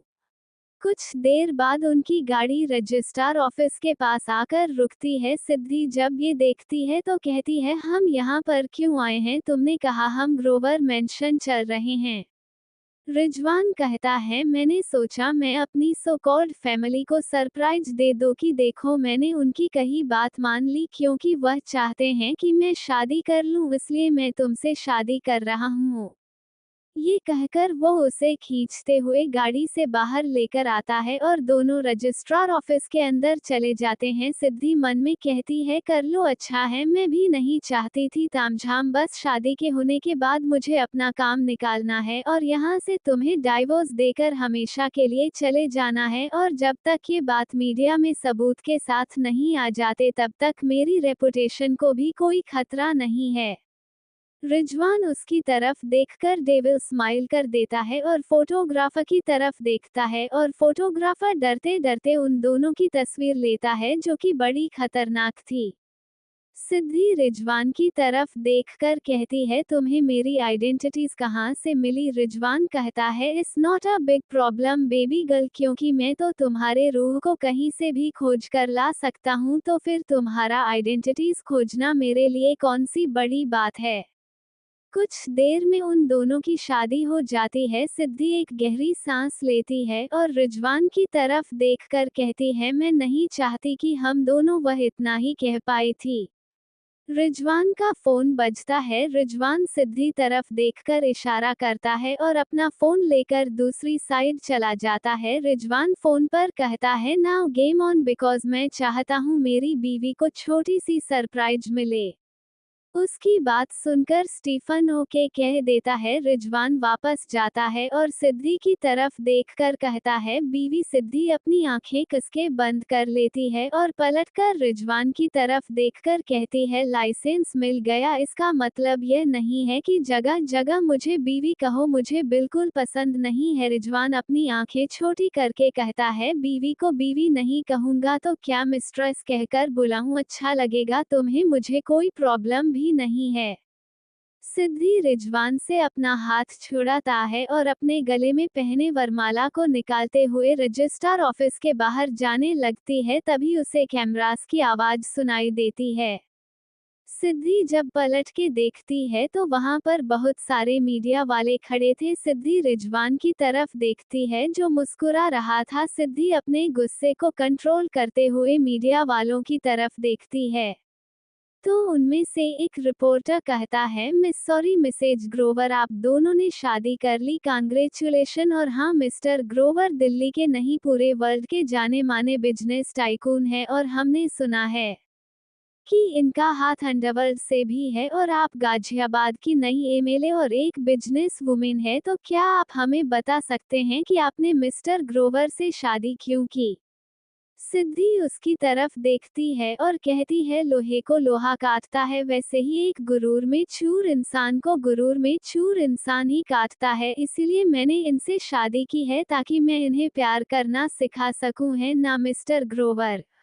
कहकर वह रिजवान की तरफ मुस्कुरा देती है तो रिजवान उसे घूरने लगता है। सिद्धि अपनी एक एब्रो ऊपर करके उसे चिढ़ाती है तो सारे रिपोर्टर्स जैसे ही रिजवान की तरफ रुख लेते हैं, उसके बॉडीगार्ड आ जाते हैं और सभी रिपोर्टर को रिजवान की फोटो लेने से रोक देते हैं। सिद्धि रिजवान की तरफ देखकर कहती है, पतिदेव, अगर आपको फोटो लेना ही नहीं था तो आपने रिपोर्टर्स को क्यों बुलाया? उनका टाइम फालतू नहीं आया है।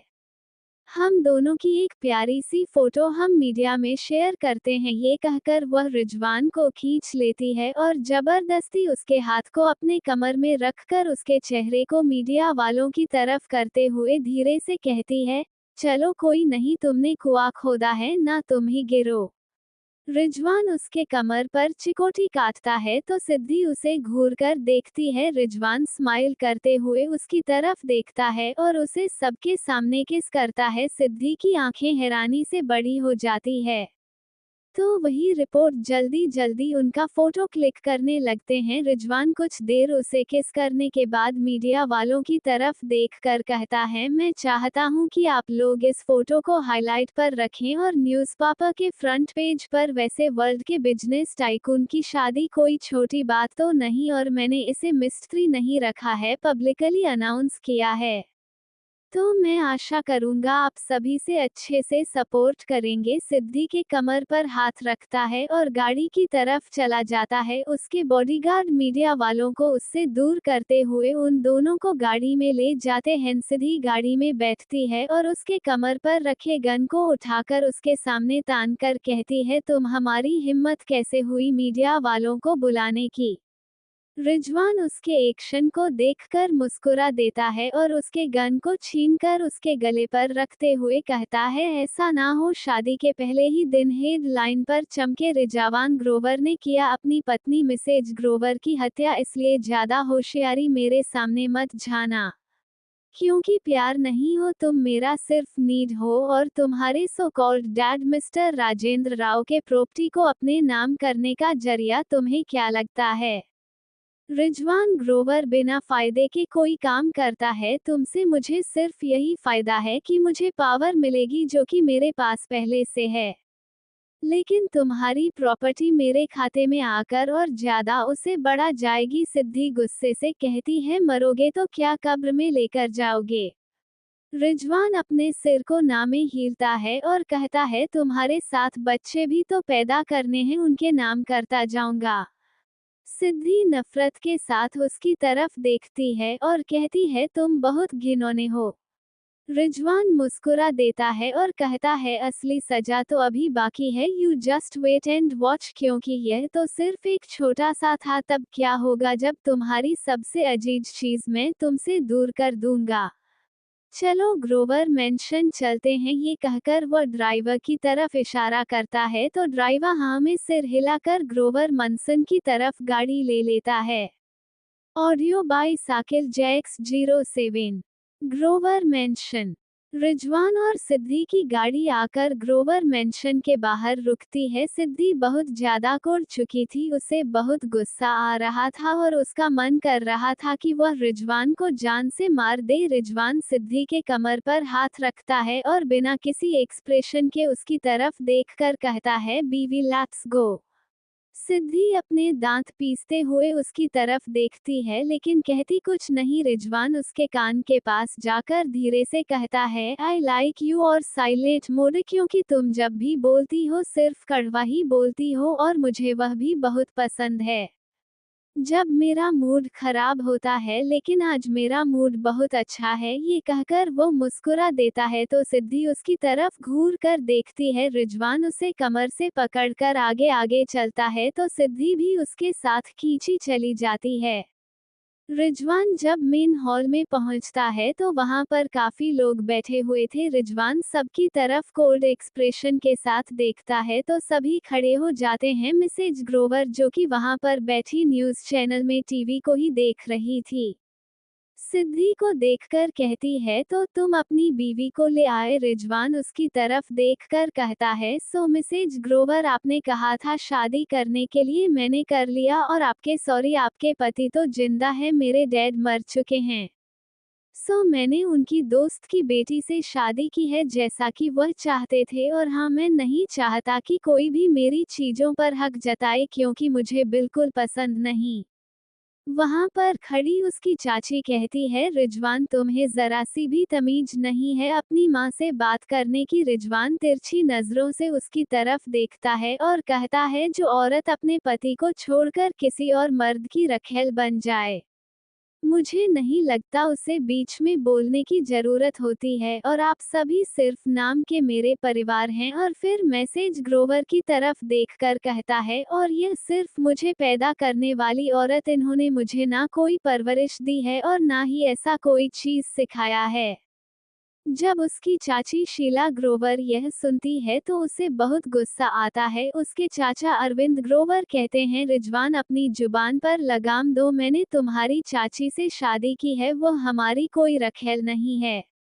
रिजवान अपने चाचा की तरफ देखकर कहता है, आपको नहीं लगता मिस्टर अरविंद ग्रोवर की दो परिवार के बीच में बोलने वाला धोबी घाट का कुत्ता होता है? करते तो कुछ नहीं, मेरी कमाई पर जी रहे हो, आपको शर्म नहीं आती अपने भतीजे के तलवे चाटते हुए? जब अरविंद ग्रोवर का बेटा ये सुनता है तो गुस्से से कहता है, भाई आपको जरा तमीज सीख लेनी चाहिए। रिजवान सबकी इंसल्ट करता है लेकिन कोई उसका कुछ नहीं कर सकता था। उसके बाद रिजवान कहता है, आई होप आप सभी को पता चल गया होगा, और हाँ, मेरे स्टेप डैड को कह दीजिएगा कि मैंने उनकी बात मान ली है और मुझे वो बिल्कुल पसंद नहीं है, और हाँ, मैं वापस इस ग्रोवर मेंशन में कदम भी नहीं रखूंगा क्योंकि मैं जा रहा हूँ। ये कहकर वो सिद्धि के कमर पर हाथ रखता है और पलटता है पीछे। आरंभ ग्रोवर खड़े थे। आरंभ ग्रोवर चलकर रिजवान के पास आते हैं और सिद्धि की तरफ देखकर मुस्कुराते हैं। सिद्धि को उनकी मुस्कुराहट काफी रहस्यमयी लगती है। तो वही रिजवान जब उन्हें मुस्कुराता हुआ दिखता है तो गुस्से से कहता है, अपनी बीवी से पेट नहीं भर रहा है क्या, जो मेरी बीवी के साथ ताका झांकी कर रहे हो? आरंभ ग्रोवर उसकी बात सुनकर गुस्से से कहते हैं, माइंड योर लैंग्वेज रिजवान, ये सिर्फ मेरी बेटी की उम्र की है और अब यह मेरी बेटी ही है। रिजवान कहता है, इतने समय में तो आप मुझसे रिश्ता नहीं बना पाए, मेरी बीवी से क्या बनाएंगे, चलता हूँ। ये कहकर वह सिद्धि को खींचते हुए अपने साथ बाहर ले आता है। सिद्धि रिजवान की तरफ देखकर कहती है, वाह क्या पागल खाना था, क्योंकि वहाँ का बेटा ही पागल है तो क्या एक्सेप्ट कर सकते हैं कि उनकी फैमिली पागल नहीं होगी? रिजवान उसकी तरफ देखता है और उसके जबड़े को कस के पकड़ के कहता है, तुम्हें नहीं लगता कि तुम्हारी तोते जैसी जुबान कुछ ज्यादा चल रही है? लगता है उसे बंद करना होगा, और आज हमारी फर्स्ट नाइट है। फिर थोड़ा रुक के कहता है, बीवी। सिद्धि उसकी तरफ गुस्से से देखती है और उसके हाथ को अपने चेहरे से हटाकर उसकी आंखों में आंखें डालकर कहती है, अब तो मेरे पास भी लाइसेंस हो गया मिस्टर ग्रोवर, आपके साथ जो चाहे वह करने की। रिजवान उसकी बात सुनकर डेविल स्माइल करता है और सिद्धि के कमर पर हाथ रख उसे अपने पास खींचकर कहता है, तुम्हारे साथ खेलने का मजा ही कुछ और है। सिद्धि उसकी बात सुनकर रहस्यमय मुस्कान के साथ कहती हैं, जो अक्सर आग से खेलने की कोशिश करते हैं उनका हाथ पैर जलने का भी डर रहता है, और मैं वह आग हूँ जिसे शायद तुम ना झेल सको। रिजवान उसके कमर पर अपनी पकड़ करते हुए कहता है, मैं वह लोहा हूँ जिसे आग की भट्टी में ना जाने कितने साल गर्म किया गया है, तब जाकर वह एक औजार का रूप ले पाया है, इसलिए तुम में इतनी ताकत नहीं है कि तुम मेरी गर्मी को बर्दाश्त कर सको। सिद्धि उसके सीने पर हाथ रखकर उसे खुद से दूर करती है और कहती है, मुझे ऑफिस जाना है। रिजवान कहता है, ओके, अभी तो टाइम ही टाइम है, चलो। ये कहकर उसके हाथ को पकड़ता है और उसे खींचते हुए गाड़ी में बैठा देता है। उसके साथ ही ड्राइवर गाड़ी ग्रोवर इंडस्ट्री की तरफ मोड़ लेता है। सिद्धि गाड़ी से बाहर देखने लगती है और रिजवान उसे देखने लगता है। रिजवान अपनी गन निकालकर साइड सीट पर रखता है और अपना लैपटॉप निकाल उसमें कॉन्फ्रेंस मीटिंग अटेंड करने लगता है। सिद्धि की नज़र जब लैपटॉप के बटन की आवाज पर जाते हैं तो वह चिढ़कर कहती है, क्या तुम अपना ये खितपित बंद कर सकते हो? रिजवान उसकी तरफ देखता है और सिर्फ एक शब्द में जवाब देता है, नो। सिद्धि उसके जवाब को सुनकर फिर से गाड़ी से बाहर देखने लगती है। रिजवान अंदर ही अंदर मुस्कुरा देता है। कुछ देर बाद रिजवान की नज़र बाहर जाती है। हल्की बूंदाबांदी हो रही थी। रिजवान गाड़ी के बाहर देखते हुए कहता है, एक औरत की फितरत पर और मुंबई की बारिश पर कभी यकीन नहीं करनी चाहिए, और तुम भी कुछ ऐसी ही हो बेबी गर्ल। सिद्धि उसकी तरफ देखती है, उसके बाद फिर से बाहर देखते हुए कहती है, और मैंने कब कहा कि तुम्हें एक औरत पर यकीन करनी चाहिए, क्योंकि जितने धोखेबाज हम औरतें होती हैं उससे कई गुना धोखेबाज तो तुम मर्द होते हो। मैं तुमसे लड़ाई नहीं करना चाहती, इसलिए मेरा दिमाग खराब मत करो। रिजवान उसकी बात सुनकर मुस्कुरा देता है और कहता है, क्या बात है बीवी, तुम तो शादी के पहले ही नहीं मुझसे लड़ाई नहीं करना चाहती, और मैं चाहूंगा कि तुम्हारा ये शौक लाइफ टाइम बना रहे, क्योंकि मुझे पता है अगर तुम मुझसे लड़ाई करोगी तो सिर्फ हारोगी। सिद्धि गुस्से से उसकी तरफ देखती है और कहती है, सिद्धि ने कभी हारना नहीं सीखा, उसने लोगों को अपने सामने झुकाना सीखा है। रिजवान उसकी आंखों में कॉन्फिडेंस देखकर मुस्कुरा देता है और उसके कान के पास जाकर धीरे से लेकिन डरावनी आवाज में कहता है, देखते हैं।